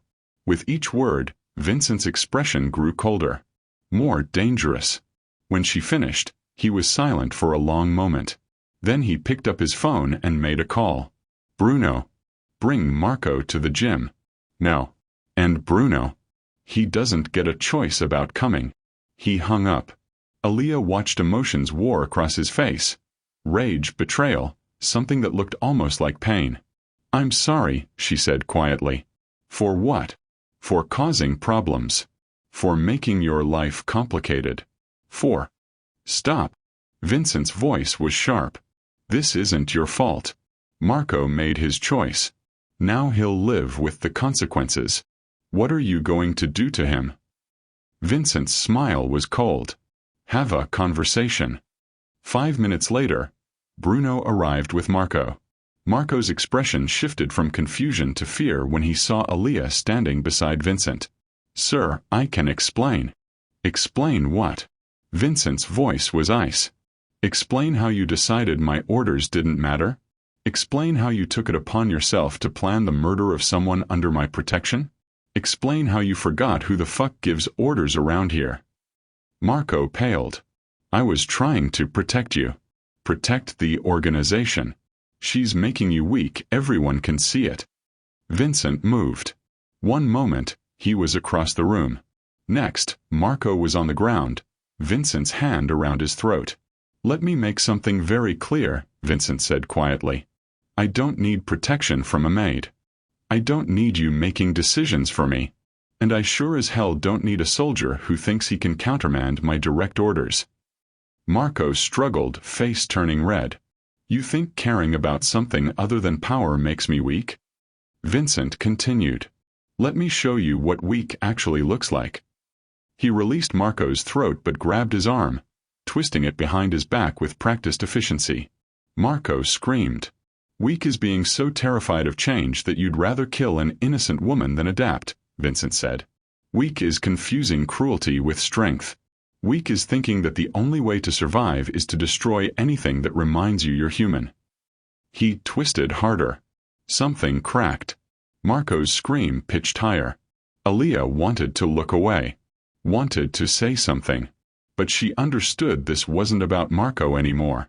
This was Vincent choosing who he wanted to be. I could kill you, Vincent said. Bruno, you got your gun? Yes, sir. Would anyone question it if I put a bullet in Marco's head right now for planning to murder someone under my protection? No, sir. That would be expected. Vincent looked at Aaliyah. What do you think? Should I kill him? The question hung in the air like poison. Aaliyah understood what he was really asking. He was asking if she'd turn him into the monster everyone expected. If she'd permit him to handle this the way he'd always handled betrayal, with violence and death.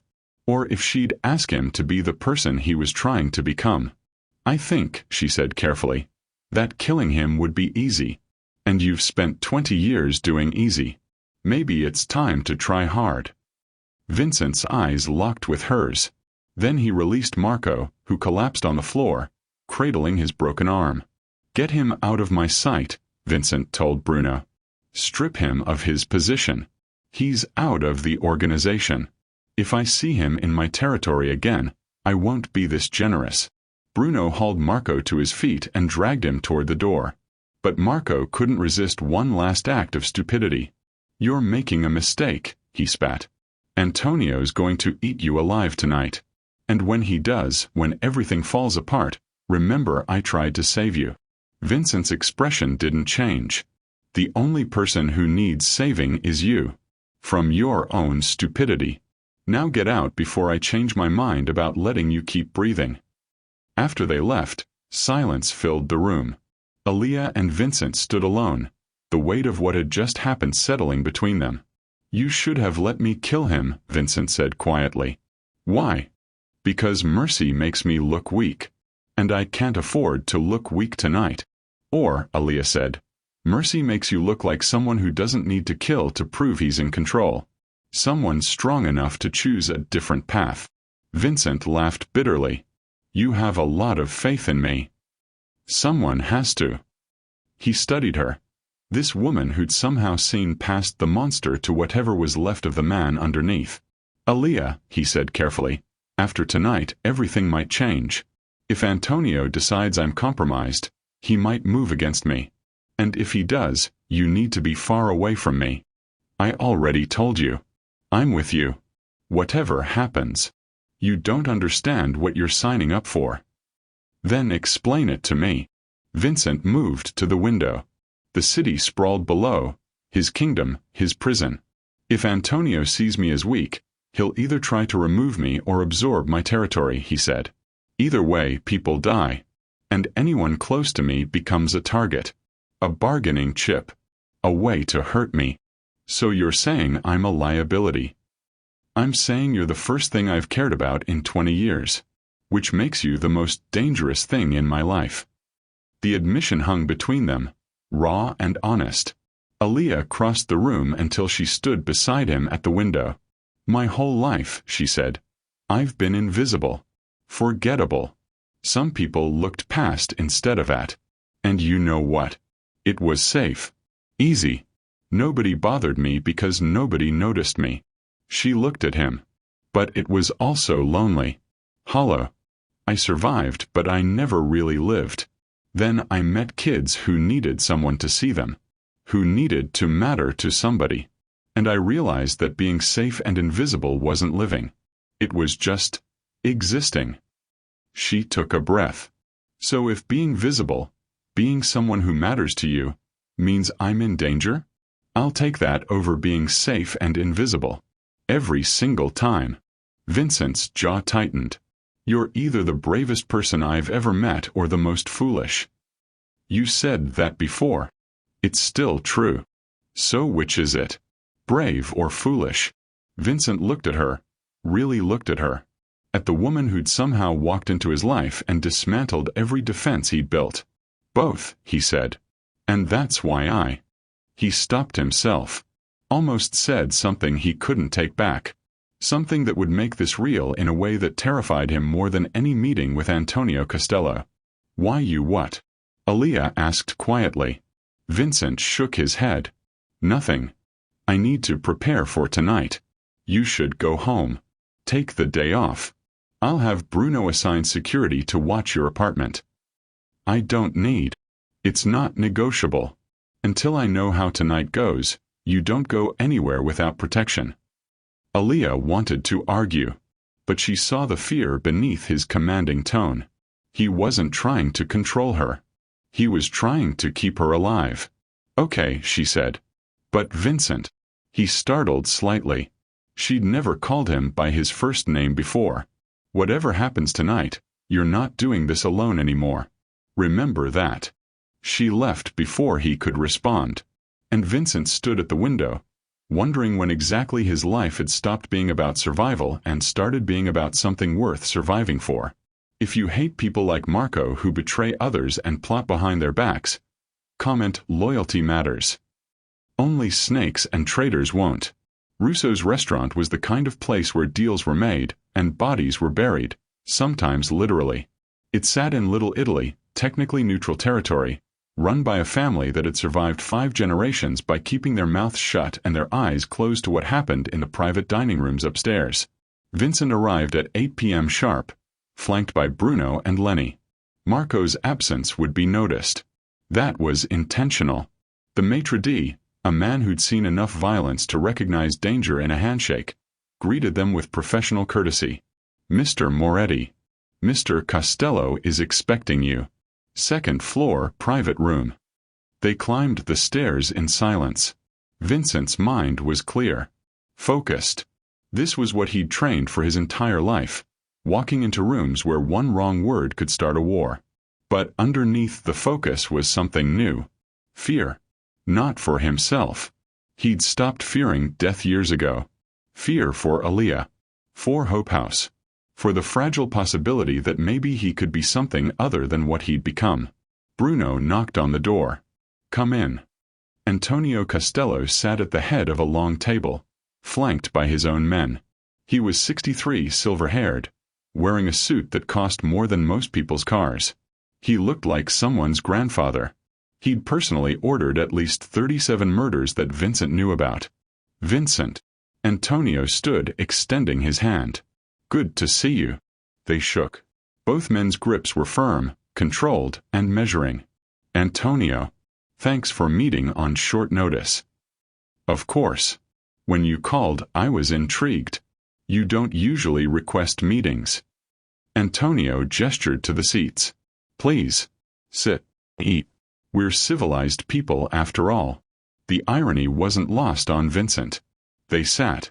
Food was brought, expensive, expertly prepared, and completely untouched by everyone in the room. "So," Antonio said, cutting into a steak he had no intention of eating. "Hope House. Tell me about your interest in community development." Direct. No preamble. Vincent had prepared for this. Had rehearsed answers that would satisfy without revealing too much. But sitting across from Antonio with Marco's words echoing in his head, "Antonio's going to eat you alive." Vincent made a decision. He chose honesty. 23 years ago, Vincent said, I started a literacy program. Anonymous. I believed that kids deserved opportunities regardless of where they were born. Antonio's knife paused mid-cut. "Go on." "Hope House was one of the centers I funded. Then life happened. I got pulled deeper into the business. Stopped believing that kindness mattered. Forgot about the program entirely.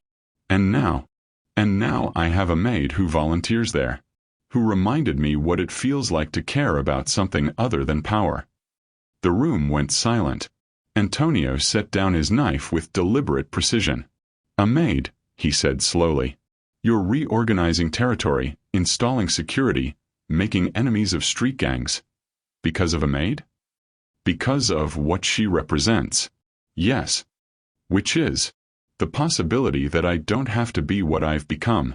That maybe there's still a choice between surviving and living." Antonio leaned back in his chair, studying Vincent like a chess problem. "That's..." He paused. "Remarkably honest, Vincent. And remarkably stupid." "I know. Do you? Because honesty like that gets people killed in our world." "I'm aware." "Then why tell me? Why not create a cover story? Claim it's a front operation? Protect yourself." Vincent met his eyes. "Because I'm tired of lying. Tired of pretending that accumulating power is the same as having a purpose. And if being honest about that makes me weak in your eyes, then maybe I was never as strong as I thought." Antonio was quiet for a long moment. Then he did something unexpected. He laughed. 20 years, Antonio said, shaking his head. 20 years I've known you, Vincent. And I've never heard you say anything remotely human. You've been a machine. Efficient, brutal, completely reliable. And now you're telling me you found religion in a maid and a community center." Antonio's smile faded. "The question is whether this makes you better or worse at what we need you to be." Before Vincent could respond, the door opened. Marco walked in. Vincent's blood went ice cold. Marco's arm was in a sling, his face bruised from where Bruno had roughed him up, removing him from the penthouse. But he was smiling. "Sorry I'm late," Marco said, taking a seat beside Antonio. "Had some difficulties this morning." Antonio looked between Marco and Vincent. "You two know each other, obviously." "He used to work for me," Vincent said, his voice deadly calm. "Until this morning, when I fired him for insubordination." "Funny," Marco said. "I was going to say I quit because I couldn't watch you destroy everything we built." Antonio raised an eyebrow. "This sounds complicated." Marco leaned forward. "It's simple. Vincent's compromised. He's making decisions based on emotion instead of strategy. Protecting a maid. Donating to charity. Showing mercy to people who plot against him." He gestured to his broken arm. I suggested we handle the situation before it became a problem. He broke my arm and kicked me out. Is this true? Antonio asked Vincent. Partially. He plotted to murder someone under my protection. I dealt with it. By breaking his arm instead of killing him? Yes. Why? Vincent's jaw tightened. Because the person under my protection asked me to choose the hard path instead of the easy one. The maid. Yes. Antonio absorbed this. Then he turned to Marco. And you came to me because? Because Vincent's not fit to lead anymore. He's a liability. I'm offering to step in. Maintain the same arrangement you have with him, but with someone who won't go soft over a woman. The room went very quiet. Vincent forced himself to stay calm.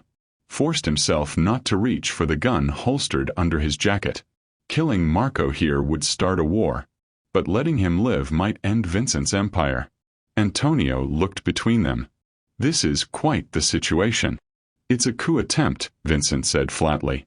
Marco's trying to use you to legitimize his betrayal. Or, Marco countered, I'm trying to prevent the organization from collapsing because you can't separate business from personal feelings. Gentlemen, Antonio said, raising a hand. Let's approach this rationally. He turned to Vincent. I've known you for 20 years. You've been reliable, brutal when necessary, and completely focused on business. Now you're telling me you've changed. That you care about a community center and a woman. That you're trying to be... What? A better person. Yes. And you expect me to believe this won't affect your ability to do what needs to be done? Vincent took a breath. I expect you to judge me based on results, not methods. My territory is secure. My revenue is up.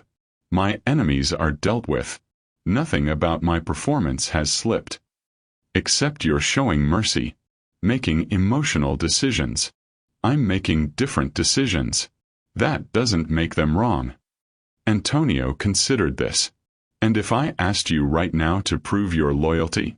To do something that would demonstrate you're still the Vincent Moretti I've known for 2 decades? Vincent's stomach tightened. What would you ask? Nothing yet. I'm just curious how far this transformation goes. Whether you're still willing to do what's necessary when push comes to shove. It was a test.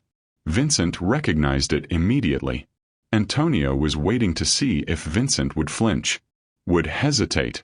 It would show weakness that could be exploited. I'm still willing to do what's necessary, Vincent said carefully. I've just refined my definition of necessary. Marco scoffed. He's soft. Anyone can see it. Give me the order, Antonio, and I'll prove it. Put us both in a room with the maid and see who makes the hard choice. Vincent's hand moved toward his gun before he could stop himself. Bruno tensed beside him. The room exploded into motion. Antonio's men drew weapons. Bruno and Lenny did the same. Suddenly, 8 guns were pointed in various directions. Only Antonio and Vincent remained still. Enough, Antonio said quietly. Instantly, his men lowered their weapons. Bruno and Lenny looked to Vincent, who nodded. They lowered theirs as well. Antonio turned to Marco. You're an ambitious man. I respect that. But you've made a critical error. Marco blinked. What error? You assumed I wanted someone predictable. Someone easy to control. Antonio stood, walking to the window. But predictability is boring. And men who are easy to control are men I don't need to respect. He turned back to the room. Vincent Moretti built his empire by being smarter and more brutal than everyone else. For 20 years, he's been exactly what I expected. And yes, recently he's been different. But different doesn't mean weak. Antonio looked at Vincent. You threatened a street gang over some kids. Why? Because they were hurting people under my protection. You donated thousands to a community center. Why? Because it needed help. You showed mercy to a subordinate who plotted against you. Why? Vincent paused. Then, because someone I respect asked me to be better than my worst instincts. Antonio nodded slowly. And this person, this maid, she means something to you. Yes. Enough that you'd risk your empire for her? Vincent met his eyes. I'd risk anything for her. The honesty in that statement was staggering. Antonio smiled. That's not weakness, Vincent. That's the first time in 20 years you've admitted you're human. And human beings with something to protect are far more dangerous than machines with nothing to lose. He turned to Marco. You're dismissed. Leave New York.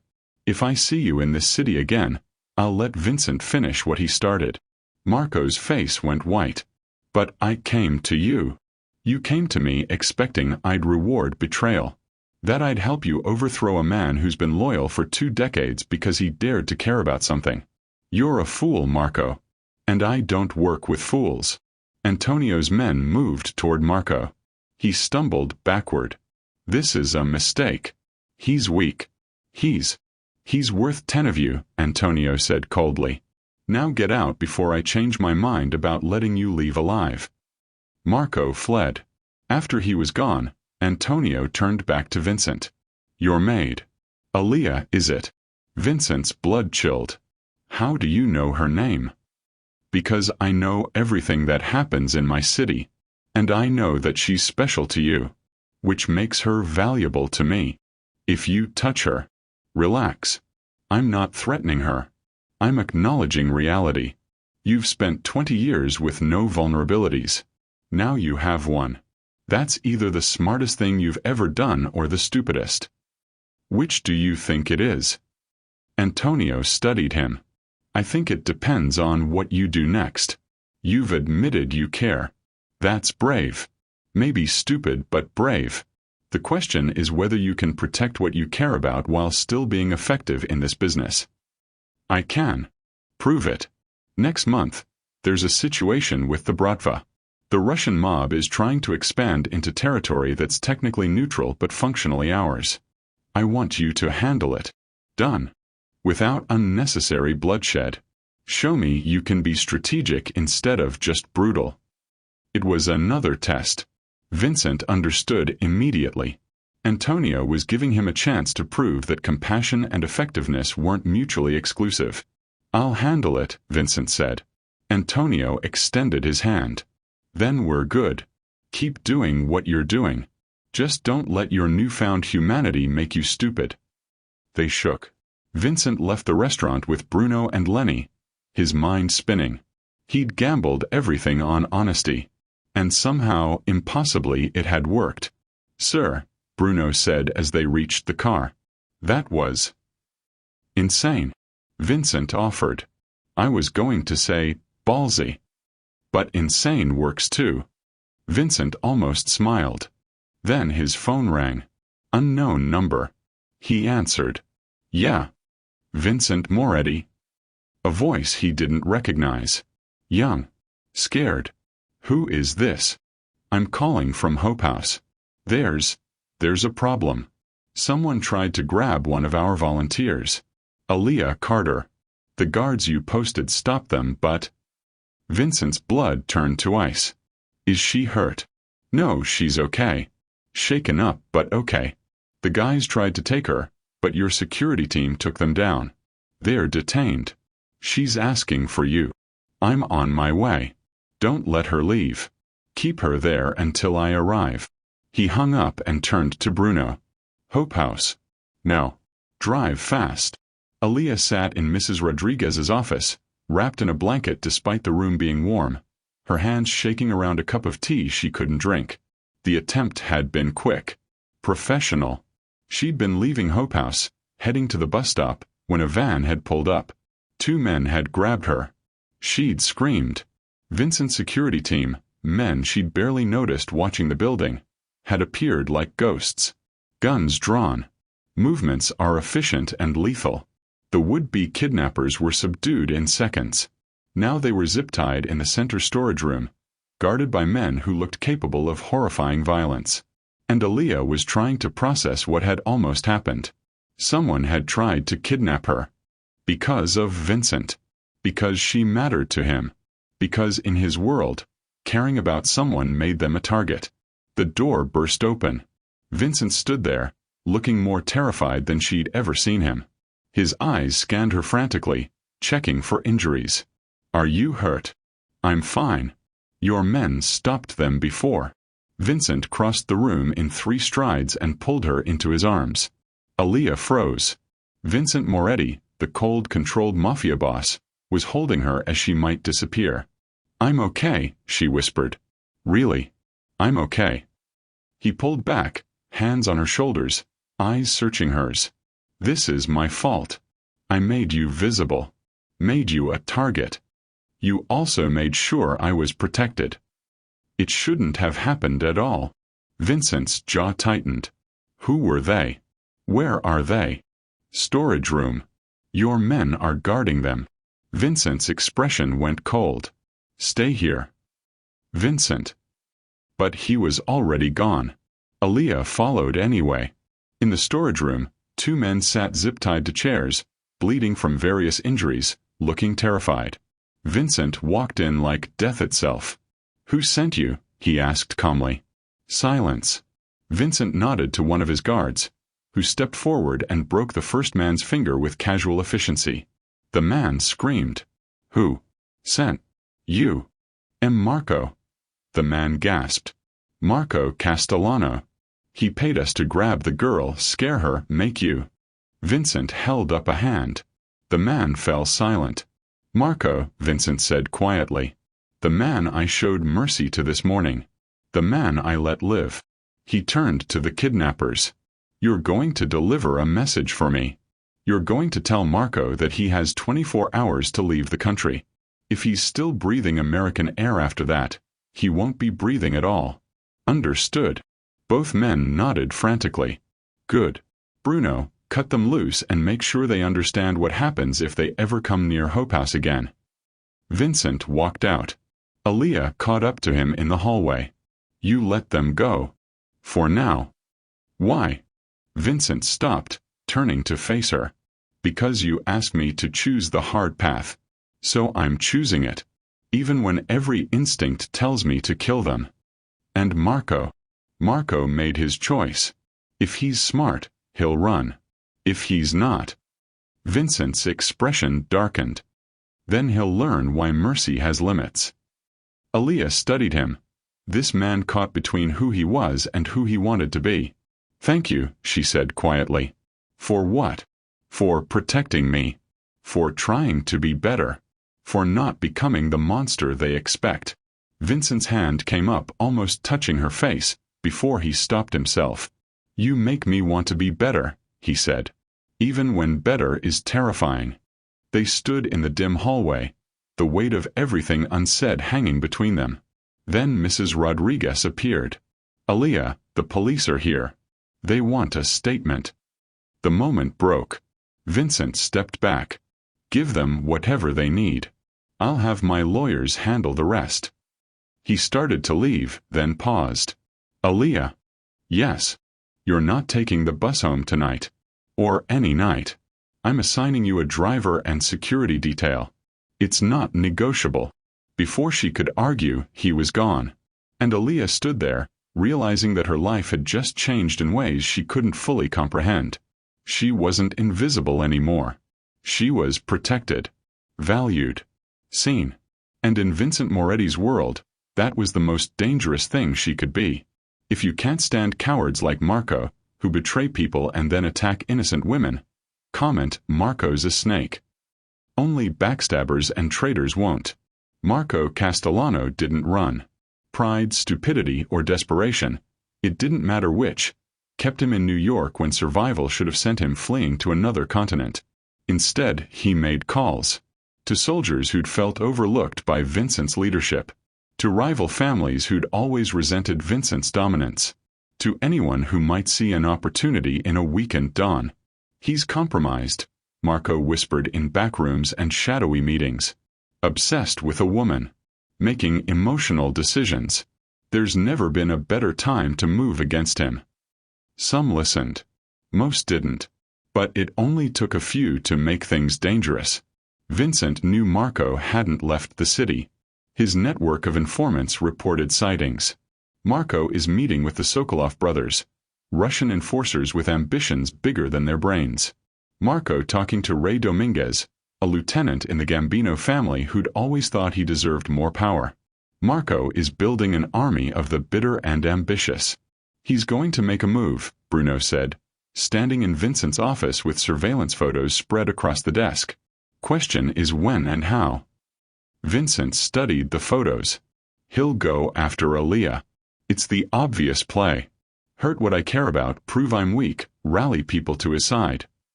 So we increase her security? Already done. But security can be overwhelmed with enough manpower. Vincent stood, walking to the window.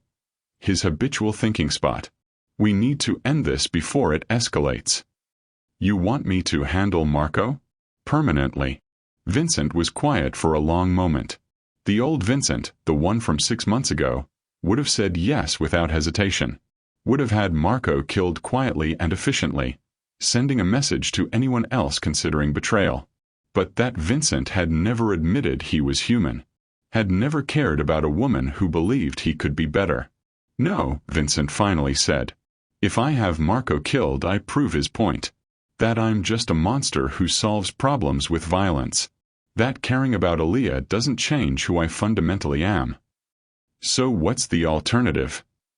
We force him into a position where killing him becomes undeniably necessary. Where no one, not Antonio, not the other families, not even Aaliyah, can question that I had no other choice. Bruno frowned. How? We bait him. Let him make his move against Aaliyah. Let him prove he's the threat. Then we end it with everyone watching. That's risky. If anything happens to her, nothing will happen to her. Because we'll be ready. We'll control every variable. Anticipate every move.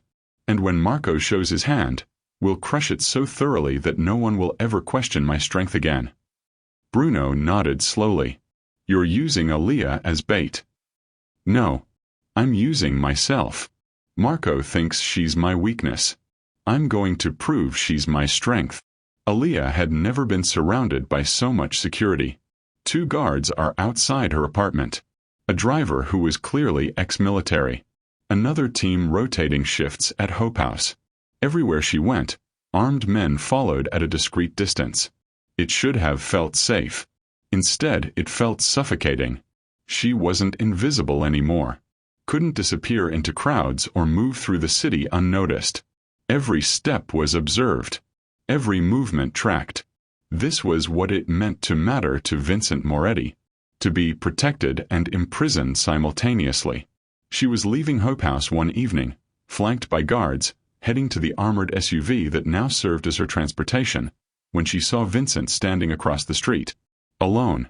No guards. No security. Just him, hands in his pockets, watching her. She crossed the street before her security detail could stop her. What are you doing here? She asked. Making sure you're safe. I have 6 armed guards for that. I know. I assigned them. Vincent's expression was unreadable. How are you holding up? Honestly.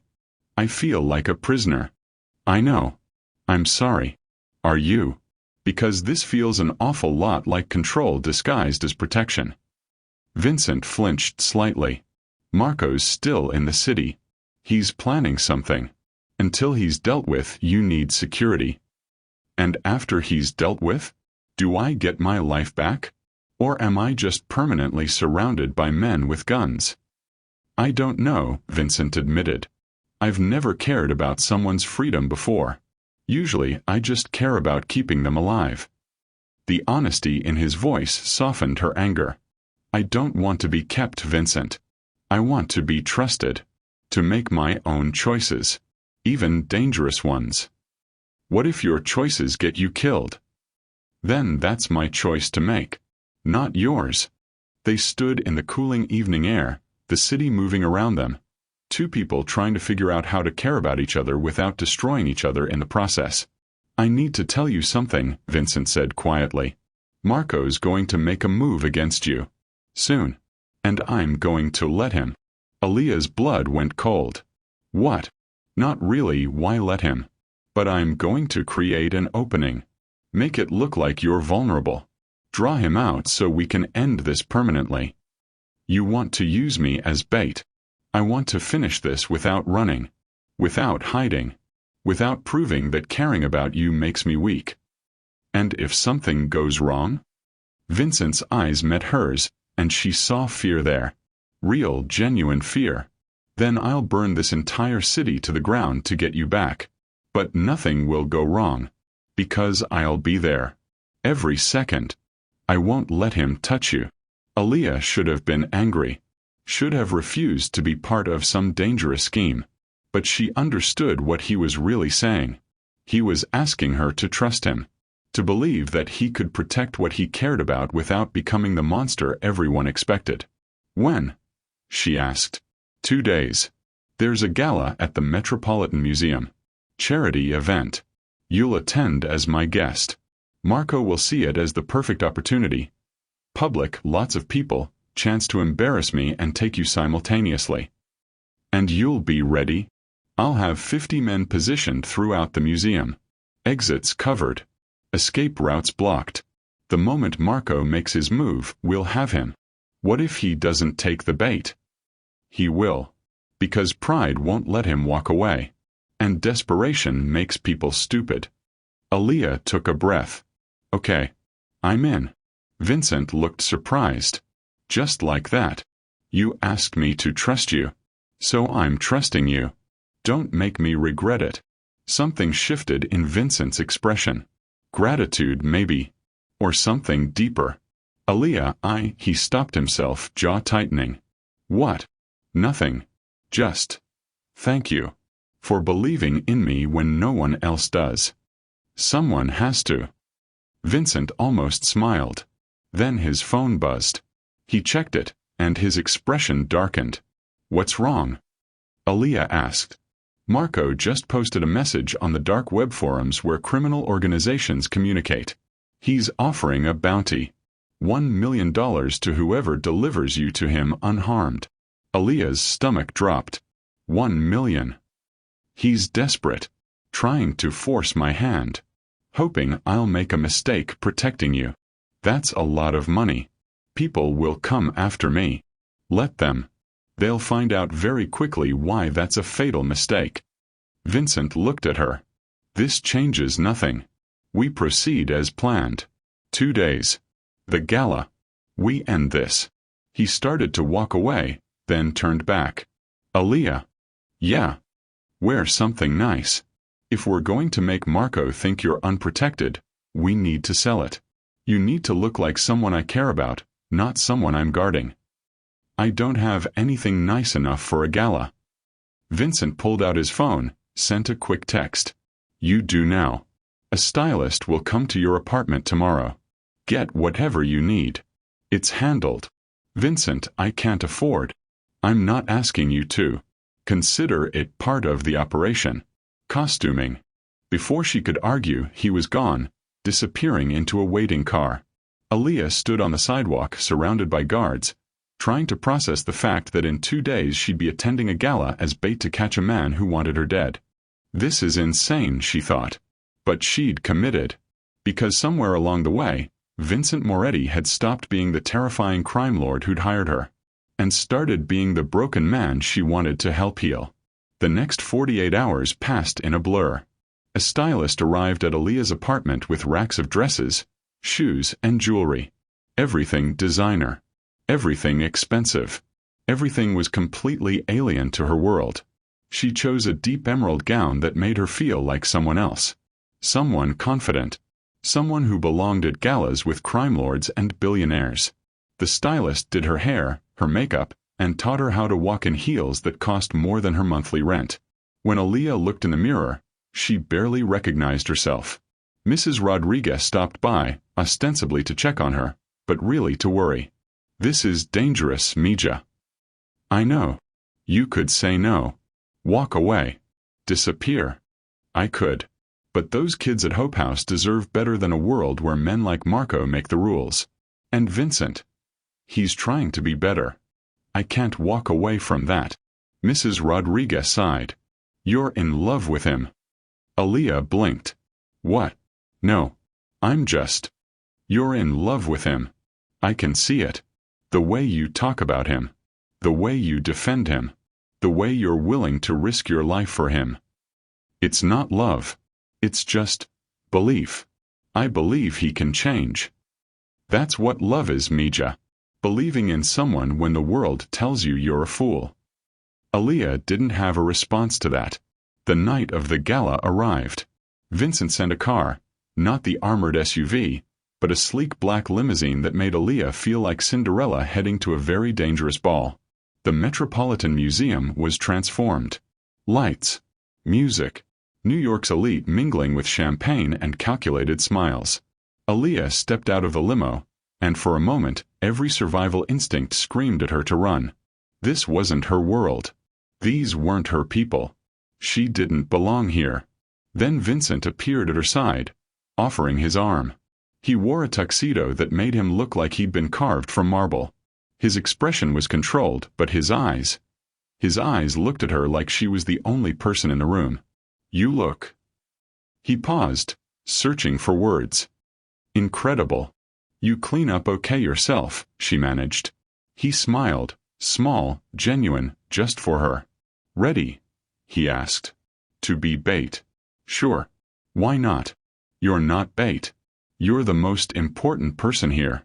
And I'm going to make sure everyone knows it. They walked into the gala together. Heads turned. Whispers started. Vincent Moretti brought a date? Who is she? Since when does he attend charity events? Antonio Costello was there, champagne in hand, watching with amused interest. Other family heads circulated. Business leaders. Politicians. The kind of people who shaped New York from shadows and boardrooms. And somewhere in the crowd, Marco was watching. Waiting. Planning. Vincent kept Aaliyah close, one hand at the small of her back, proprietary and protective simultaneously. They danced. Talked to people Aaliyah would never have met otherwise. She played the part. Vincent's mysterious date, gracious and quiet, letting him lead. But underneath the performance, tension coiled like a snake. Where are you, Marco? Vincent felt it too. She could see it in the way his eyes constantly scanned the room. The way his hand never strayed far from the gun concealed under his jacket. 2 hours into the gala, Aaliyah excused herself to use the restroom. Vincent's grip tightened slightly. Take security with you. To the bathroom? That's a bit much. Aaliyah. I'll be fine. It's a public space. Lots of people. I'll be 2 minutes. She could see the war in his expression. The desire to protect her versus the need to trust her. 2 minutes, he finally said. Then I'm coming to find you. She kissed his cheek, surprising both of them, and headed toward the restrooms. She didn't notice the woman who followed her. Didn't see the syringe until it was too late. A sharp pain in her neck. The world tilted. And Aaliyah Carter collapsed into darkness. Vincent checked his watch. 3 minutes. She'd been gone 3 minutes. Every instinct screamed danger. He pushed through the crowd, heading for the restrooms, Bruno materializing at his side. Sir. Something's wrong. They found the women's restroom empty except for a woman in a staff uniform, unconscious on the floor. Vincent's blood turned to ice. Lock down the museum. No. No one leaves. I want every exit covered, every room searched. Find her. Bruno spoke into his comm, mobilizing the security team Vincent had positioned throughout the building. But Vincent already knew. Marco had been smarter than anticipated. He'd taken her. And Vincent's carefully controlled plan had just turned into his worst nightmare. Aaliyah woke in darkness. Her head pounded. Her mouth tasted like metal. Her hands were zip-tied behind her back. She was in a van. Moving. She could feel the vibration of the engine, hear traffic outside. Someone was sitting beside her. Good, you're awake. Marco's voice. Aaliyah's heart hammered, but she forced herself to stay calm. Vincent will kill you for this. Marco laughed. Vincent will try. But by the time he figures out where we are, you'll already be dead. And that will destroy him more thoroughly than any bullet could. Why? What did I ever do to you? You made him weak. Made him question everything he built. Men like Vincent don't get second chances at being human. They're monsters. And monsters who pretend otherwise get people killed. So you're going to kill me to prove a point? I'm going to kill you to save him. Once you're gone, he'll remember who he is. What he is. And he'll thank me. Aaliyah almost laughed at the delusion. He'll never forgive you. You know that, right? This doesn't save him. It damns you both. We'll see. The van stopped. Doors opened. Rough hands pulled Aaliyah out. She was in a warehouse, abandoned, industrial, the kind of place where screams wouldn't carry. Marco stood in front of her, flanked by the Sokolov brothers and 3 other men she didn't recognize. Here's how this works, Marco said. I'm going to record your death. Send it to Vincent. And when he sees what his humanity cost, he'll become the monster he was always meant to be. The monster this city needs. You're insane. I'm loyal. There's a difference. He pulled out a gun. Aaliyah closed her eyes. I'm sorry, Vincent. I trusted you. I believed. Then the warehouse exploded with noise. Gunfire. Shouting. Chaos. Aaliyah hit the ground as bullets flew overhead. Through the smoke and confusion she saw him. Vincent. Moving like death itself, gun in hand, taking down Marco's men with lethal precision. Bruno and Lenny flanked him, providing cover. In 30 seconds it was over. Marco's men were down, dead or incapacitated. And Vincent stood over Marco, gun pressed against his forehead. Give me one reason, Vincent said, his voice colder than Aaliyah had ever heard it. One reason why I shouldn't end you right now. Marco smiled through bloody teeth. Because you're trying to be better. Because she's watching. Because you want to prove you're not the monster. Vincent's hand didn't waver. You're right. She is watching. And I am trying to be better. He looked at Aaliyah, still zip-tied on the ground. But better doesn't mean stupid. And mercy has limits. He pulled the trigger. The sound echoed through the warehouse. Marco crumpled. Vincent lowered his gun, and for a moment, his shoulders sagged like the weight of the world had finally crushed him. Then he crossed to Aaliyah, cutting her zip ties, pulling her into his arms. I'm sorry, he breathed. I'm so sorry. I should have. How did you find me? She interrupted. I tracked your phone. Had a GPS chip embedded in your dress. I told you I wouldn't let anything happen to you. You killed him. I did. I thought you were trying to be better. To choose the hard path. Vincent pulled back, meeting her eyes. I am. But the hard path doesn't mean letting evil people hurt good ones. It means knowing the difference between necessary violence and unnecessary cruelty. Marco chose this. He chose to hunt you, to threaten innocence, to refuse every chance at redemption. I didn't murder him. I executed justice. Aaliyah understood. This was who Vincent was. Not a monster. Not a saint. Just a man trying to find balance between the world he'd built and the person he wanted to become. Take me home, she said quietly. If you believe some people make their own choices and have to face the consequences, comment, justice served. Only people who side with kidnappers and traitors won't. The aftermath of Marco's death was surprisingly quiet. No retaliation. No investigation. No questions from the families. Because everyone understood what had happened. A traitor had been dealt with. A man who'd broken every code, betrayed his boss, kidnapped an innocent woman, and put a bounty on her head had faced consequences. In their world, that wasn't murder. That was housekeeping. Antonio Costello sent a message. Asterisk situation handled appropriately. No concerns from our end. Asterisk. The other families echoed similar sentiments. Even the Sokolov brothers, who'd survived the warehouse only because Vincent had shown them mercy after they surrendered, spread the word. Asterisk Vincent Moretti is not weak. He's strategic. Cross him at your peril. Asterisk. But despite the external validation, Vincent felt nothing close to victory. He'd killed a man in front of Aaliyah. had shown her exactly what he was capable of when pushed, had proven that no matter how hard he tried to be better, violence was still his native language. And now, 3 days after the warehouse, he waited for her to realize it too. To understand that men like him didn't change.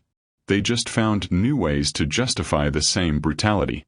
He'd given her space, assigned security but kept his distance, waited for her to quit, to leave, to run as far from him as possible. Instead, she showed up at his penthouse at 7 a.m. on the 4th day, let herself in with the key he'd given her, and found him in his office where he'd spent another sleepless night. "You look terrible," she said. Vincent looked up from the whiskey he'd been nursing. "I feel worse." "Good. You should." He flinched. Aaliyah set down her bag and crossed the room. "You killed Marco." "Yes." "In front of me."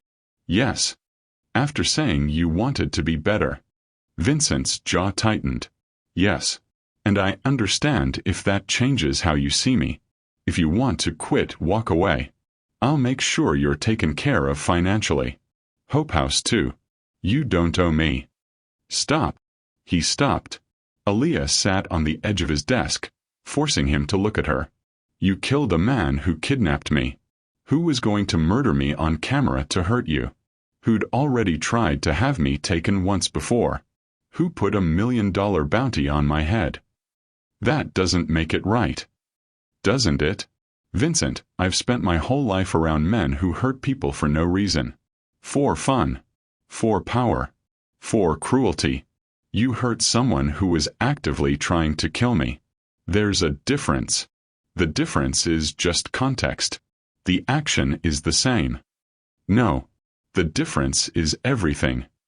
Aaliyah leaned forward. "Bad men hurt people because they can. Good men hurt people because they must. You think you're the same as the monsters you fight, but you're not. Because you're standing here, torturing yourself about whether it was necessary. A real monster wouldn't care." Vincent wanted to believe her. Wanted to accept that there was a difference between what he'd done and the senseless violence he'd committed in his past. But the weight of 20 years of brutality made it hard to see himself as anything other than what he'd always been. "I'm not good, Aaliyah. I never said you were. I said you were trying. And trying matters. Does it? Marco's still dead. And I'm still alive. Those kids at Hope House are still safe. You're still here, still questioning, still choosing the hard path even when the easy one would hurt less." She touched his hand. "That's nothing, Vincent. That's everything." He looked at their hands, hers small and gentle on his, which had pulled a trigger just days ago. "I don't know how to be what you think I can be," he admitted quietly. "Yes, you do. You've been doing it for months. Protecting people instead of just controlling them. Choosing strategy over violence when possible. Questioning your instincts instead of blindly following them." She squeezed his hand. "You're already different. You just don't believe it yet. And if I can't change? If this is all I am?" Aaliyah smiled. "Then I guess I'll have to keep reminding you otherwise." Vincent's throat tightened. "Why? Why stay? Why believe in me when no one else does?" "Because someone believed in me once. When I had nothing and was worth nothing to anyone. They believed I could be more than my circumstances. That belief saved my life." She met his eyes. "You funded that program, Vincent. 23 years ago you believed in kids like me. You saw potential where everyone else saw problems. You chose to invest in people when the world told you they didn't matter. That was a different person. No. That was the same person. You just forgot for a while. And I'm here to remind you." For the first time in days, Vincent felt something other than guilt. Hope, maybe. Or possibility. He stood, still holding her hand. "I don't deserve you." "Probably not. But you're stuck with me anyway." "Aaliyah, he paused, the words catching in his throat. Words he hadn't said in over 20 years.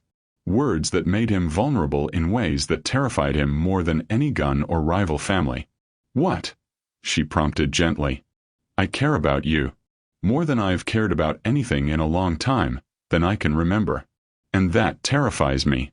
Because everyone I've ever cared about has either betrayed me or died.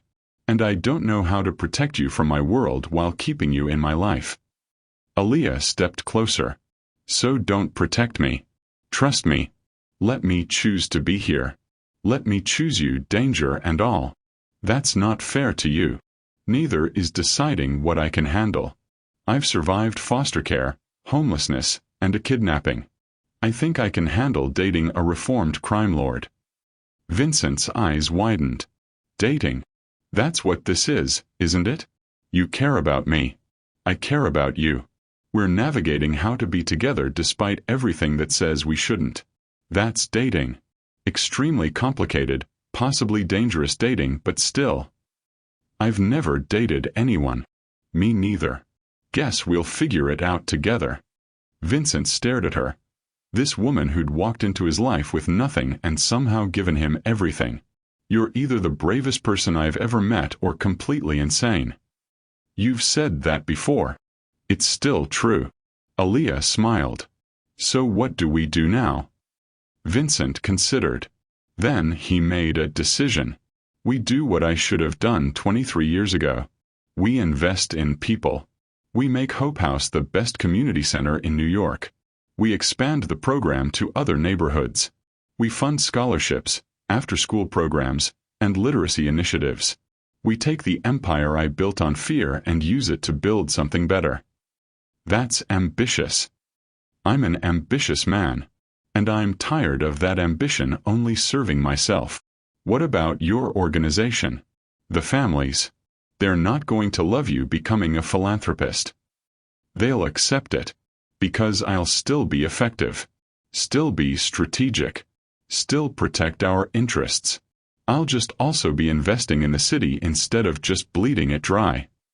He cupped her face.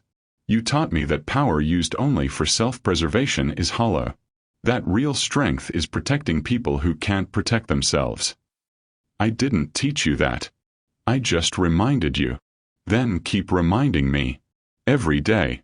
Because without you I'll forget. I'll slide back into old patterns. But with you. He paused. With you, I think I can actually be the person I was supposed to be. Aaliyah leaned into his touch. You're not doing this alone. I'm with you. Whatever comes. Even if it's dangerous. Especially then. Because danger shared is better than safety alone. Vincent kissed her then. Gentle.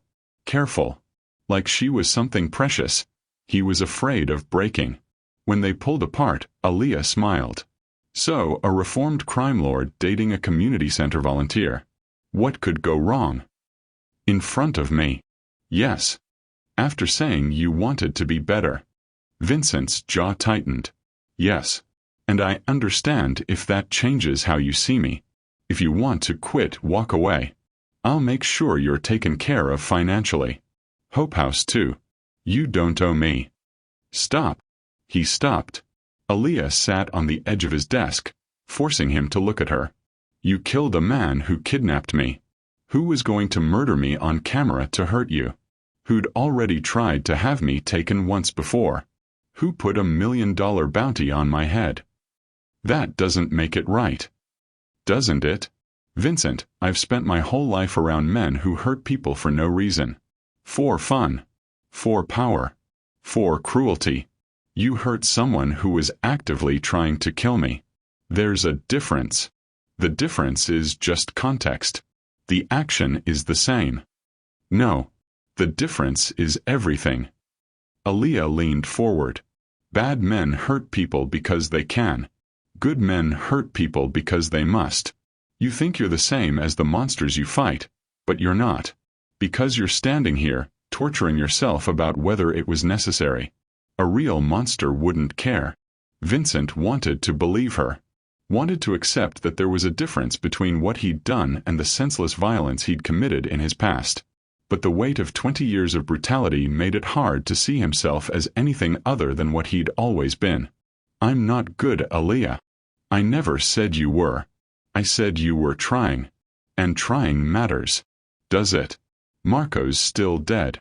And I'm still alive. Those kids at Hope House are still safe. You're still here, still questioning, still choosing the hard path even when the easy one would hurt less. She touched his hand. That's nothing, Vincent. That's everything. He looked at their hands, hers small and gentle on his, which had pulled a trigger just days ago. I don't know how to be what you think I can be, he admitted quietly. Yes, you do. You've been doing it for months. Protecting people instead of just controlling them. Choosing strategy over violence when possible. Questioning your instincts instead of blindly following them. She squeezed his hand. You're already different. You just don't believe it yet. And if I can't change? If this is all I am? Aaliyah smiled. Then I guess I'll have to keep reminding you otherwise. Vincent's throat tightened. Why? Why stay? Why believe in me when no one else does? Because someone believed in me once. When I had nothing and was worth nothing to anyone. They believed I could be more than my circumstances. That belief saved my life. She met his eyes. You funded that program, Vincent. 23 years ago, you believed in kids like me. You saw potential where everyone else saw problems. You chose to invest in people when the world told you they didn't matter. That was a different person. No, that was the same person. You just forgot for a while. And I'm here to remind you. For the first time in days, Vincent felt something other than guilt. Hope, maybe. Or possibility. He stood, still holding her hand. I don't deserve you. Probably not. But you're stuck with me anyway. Aaliyah, he paused, the words catching in his throat. Words he hadn't said in over 20 years. Words that made him vulnerable in ways that terrified him more than any gun or rival family. What? She prompted gently. I care about you. More than I've cared about anything in a long time, than I can remember. And that terrifies me. Because everyone I've ever cared about has either betrayed me or died. And I don't know how to protect you from my world while keeping you in my life. Aaliyah stepped closer. So don't protect me. Trust me. Let me choose to be here. Let me choose you, danger and all. That's not fair to you. Neither is deciding what I can handle. I've survived foster care, homelessness, and a kidnapping. I think I can handle dating a reformed crime lord. Vincent's eyes widened. Dating? That's what this is, isn't it? You care about me. I care about you. We're navigating how to be together despite everything that says we shouldn't. That's dating.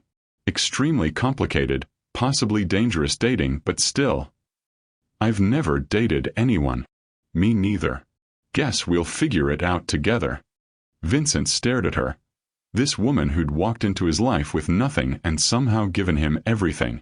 You're either the bravest person I've ever met or completely insane. You've said that before. It's still true. Aaliyah smiled. So what do we do now? Vincent considered. Then he made a decision. We do what I should have done 23 years ago. We invest in people. We make Hope House the best community center in New York. We expand the program to other neighborhoods. We fund scholarships, after-school programs, and literacy initiatives. We take the empire I built on fear and use it to build something better. That's ambitious. I'm an ambitious man. And I'm tired of that ambition only serving myself. What about your organization? The families. They're not going to love you becoming a philanthropist. They'll accept it. Because I'll still be effective. Still be strategic. Still protect our interests. I'll just also be investing in the city instead of just bleeding it dry. He cupped her face. You taught me that power used only for self-preservation is hollow. That real strength is protecting people who can't protect themselves. I didn't teach you that. I just reminded you. Then keep reminding me. Every day. Because without you I'll forget. I'll slide back into old patterns. But with you. He paused. With you, I think I can actually be the person I was supposed to be. Aaliyah leaned into his touch. You're not doing this alone. I'm with you. Whatever comes. even if it's dangerous. Especially then. Because danger shared is better than safety alone. Vincent kissed her then. Gentle. Careful. Like she was something precious. He was afraid of breaking. When they pulled apart, Aaliyah smiled. So, a reformed crime lord dating a community center volunteer. What could go wrong? Yes, she whispered. Yes to all of it. Every impossible, beautiful, terrifying bit of it. Vincent stood, pulling her into his arms, and kissed her like she was the answer to questions he'd been asking his entire life. When they finally broke apart, both laughing and crying simultaneously, Aaliyah said, "We're going to need to get you a ring, though. I'm not getting married without a ring. Tomorrow, we'll get you whatever you want. The biggest diamond in New York." "I don't want the biggest. I want one that means something." "Then we'll find one that does."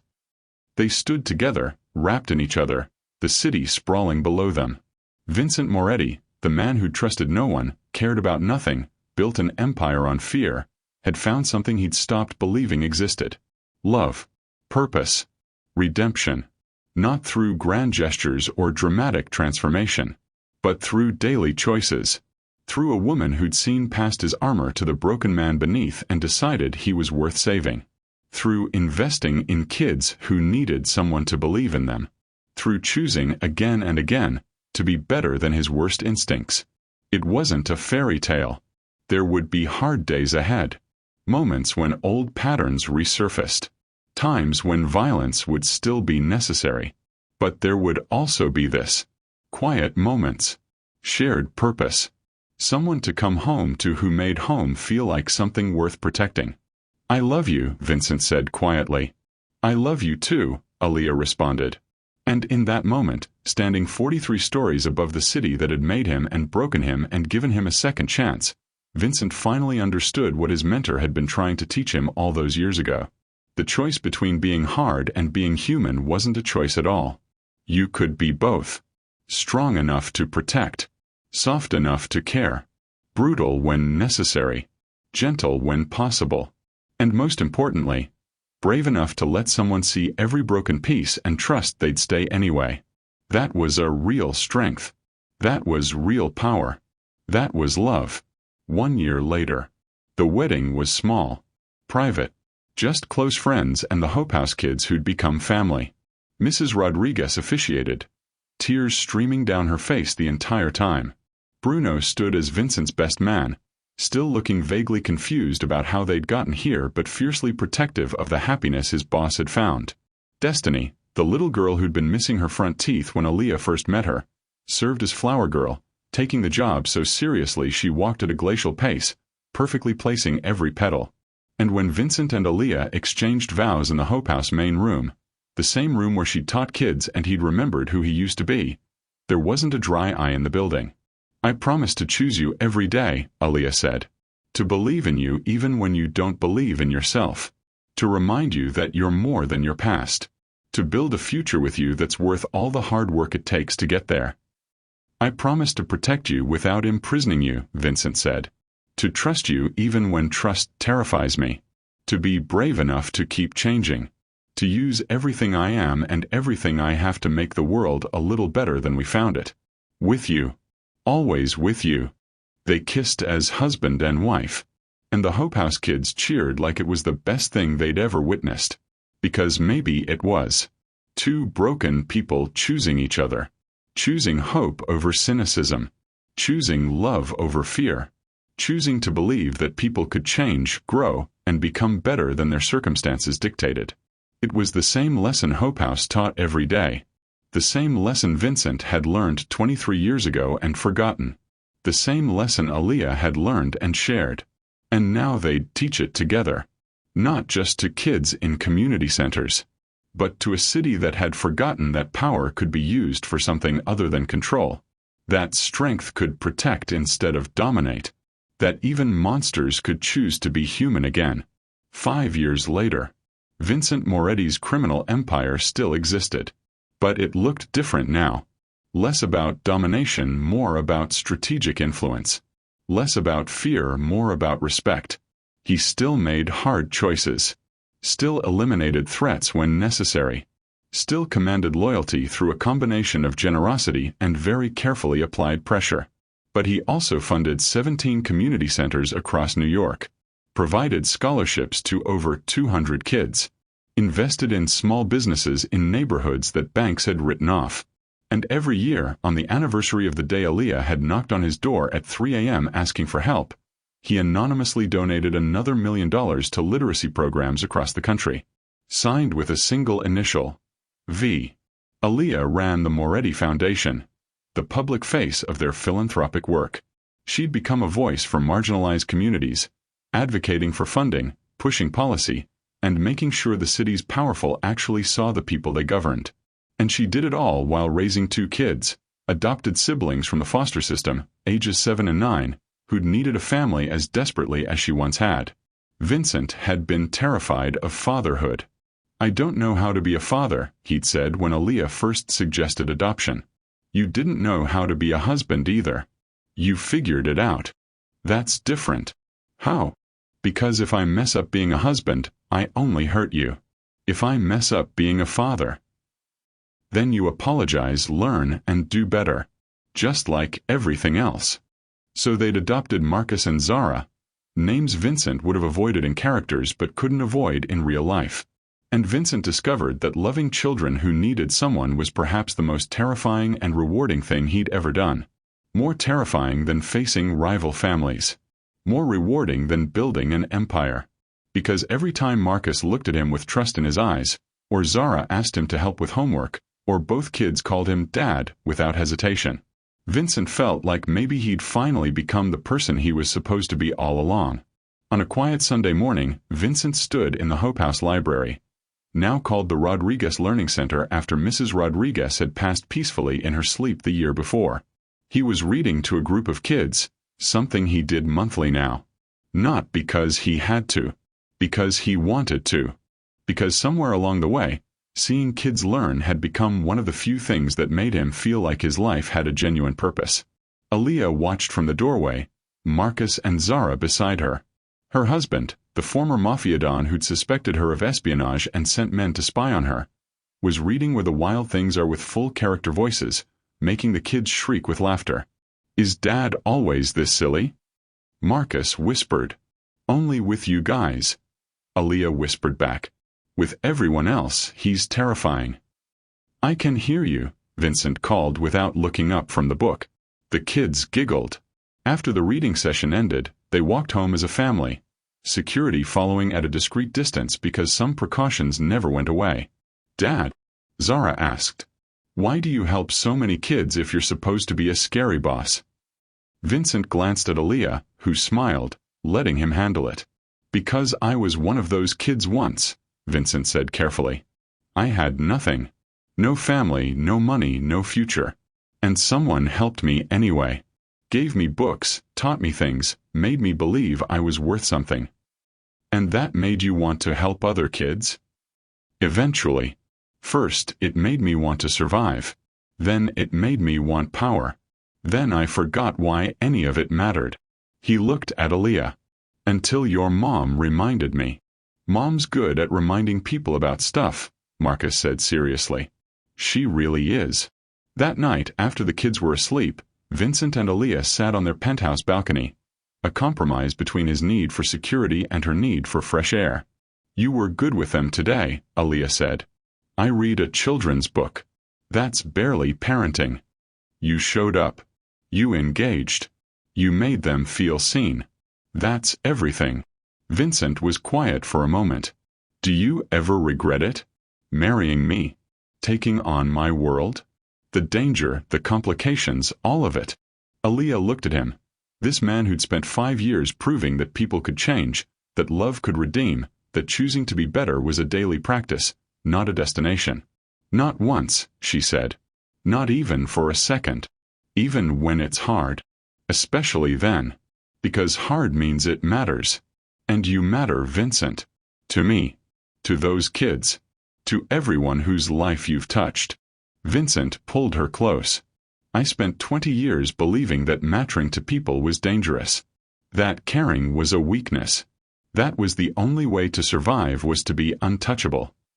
And now I know that being untouchable just means being alone.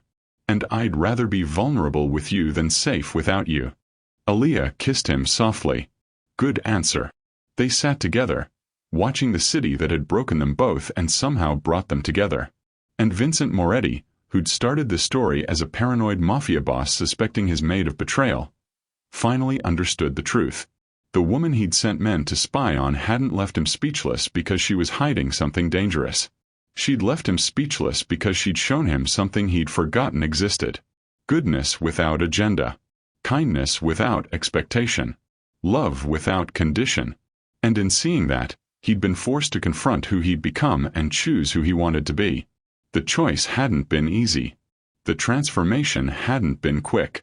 But standing here 5 years later with a wife he loved and kids who called him dad and a legacy that was about more than just power, Vincent finally felt like he'd chosen right. 10 years after Aaliyah Carter first walked into Vincent Moretti's penthouse with a thrift store suitcase and eyes that never left the floor, the Moretti Foundation had become one of New York's most influential philanthropic organizations.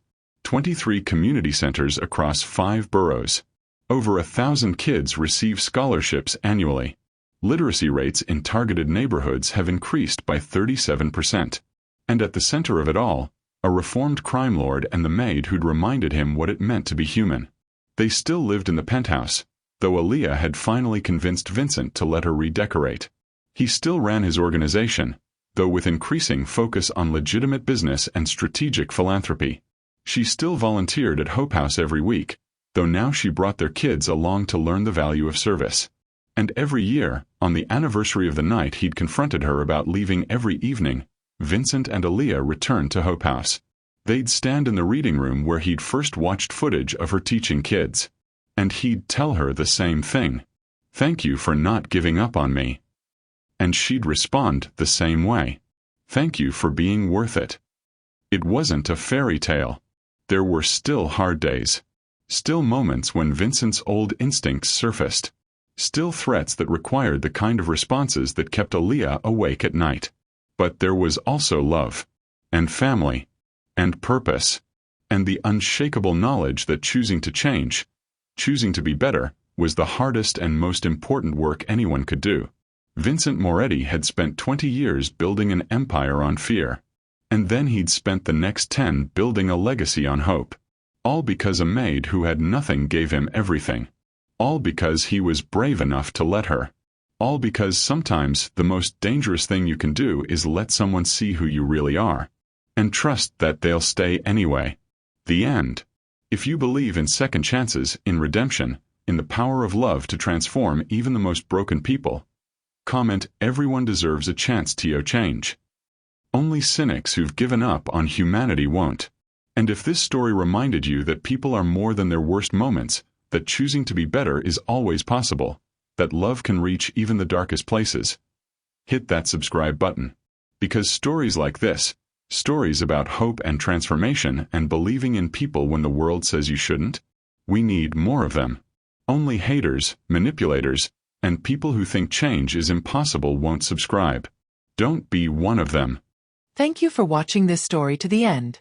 If you enjoyed this story, you will surely love the next one. It's as crazy and intriguing as you can ever imagine. So do check it out.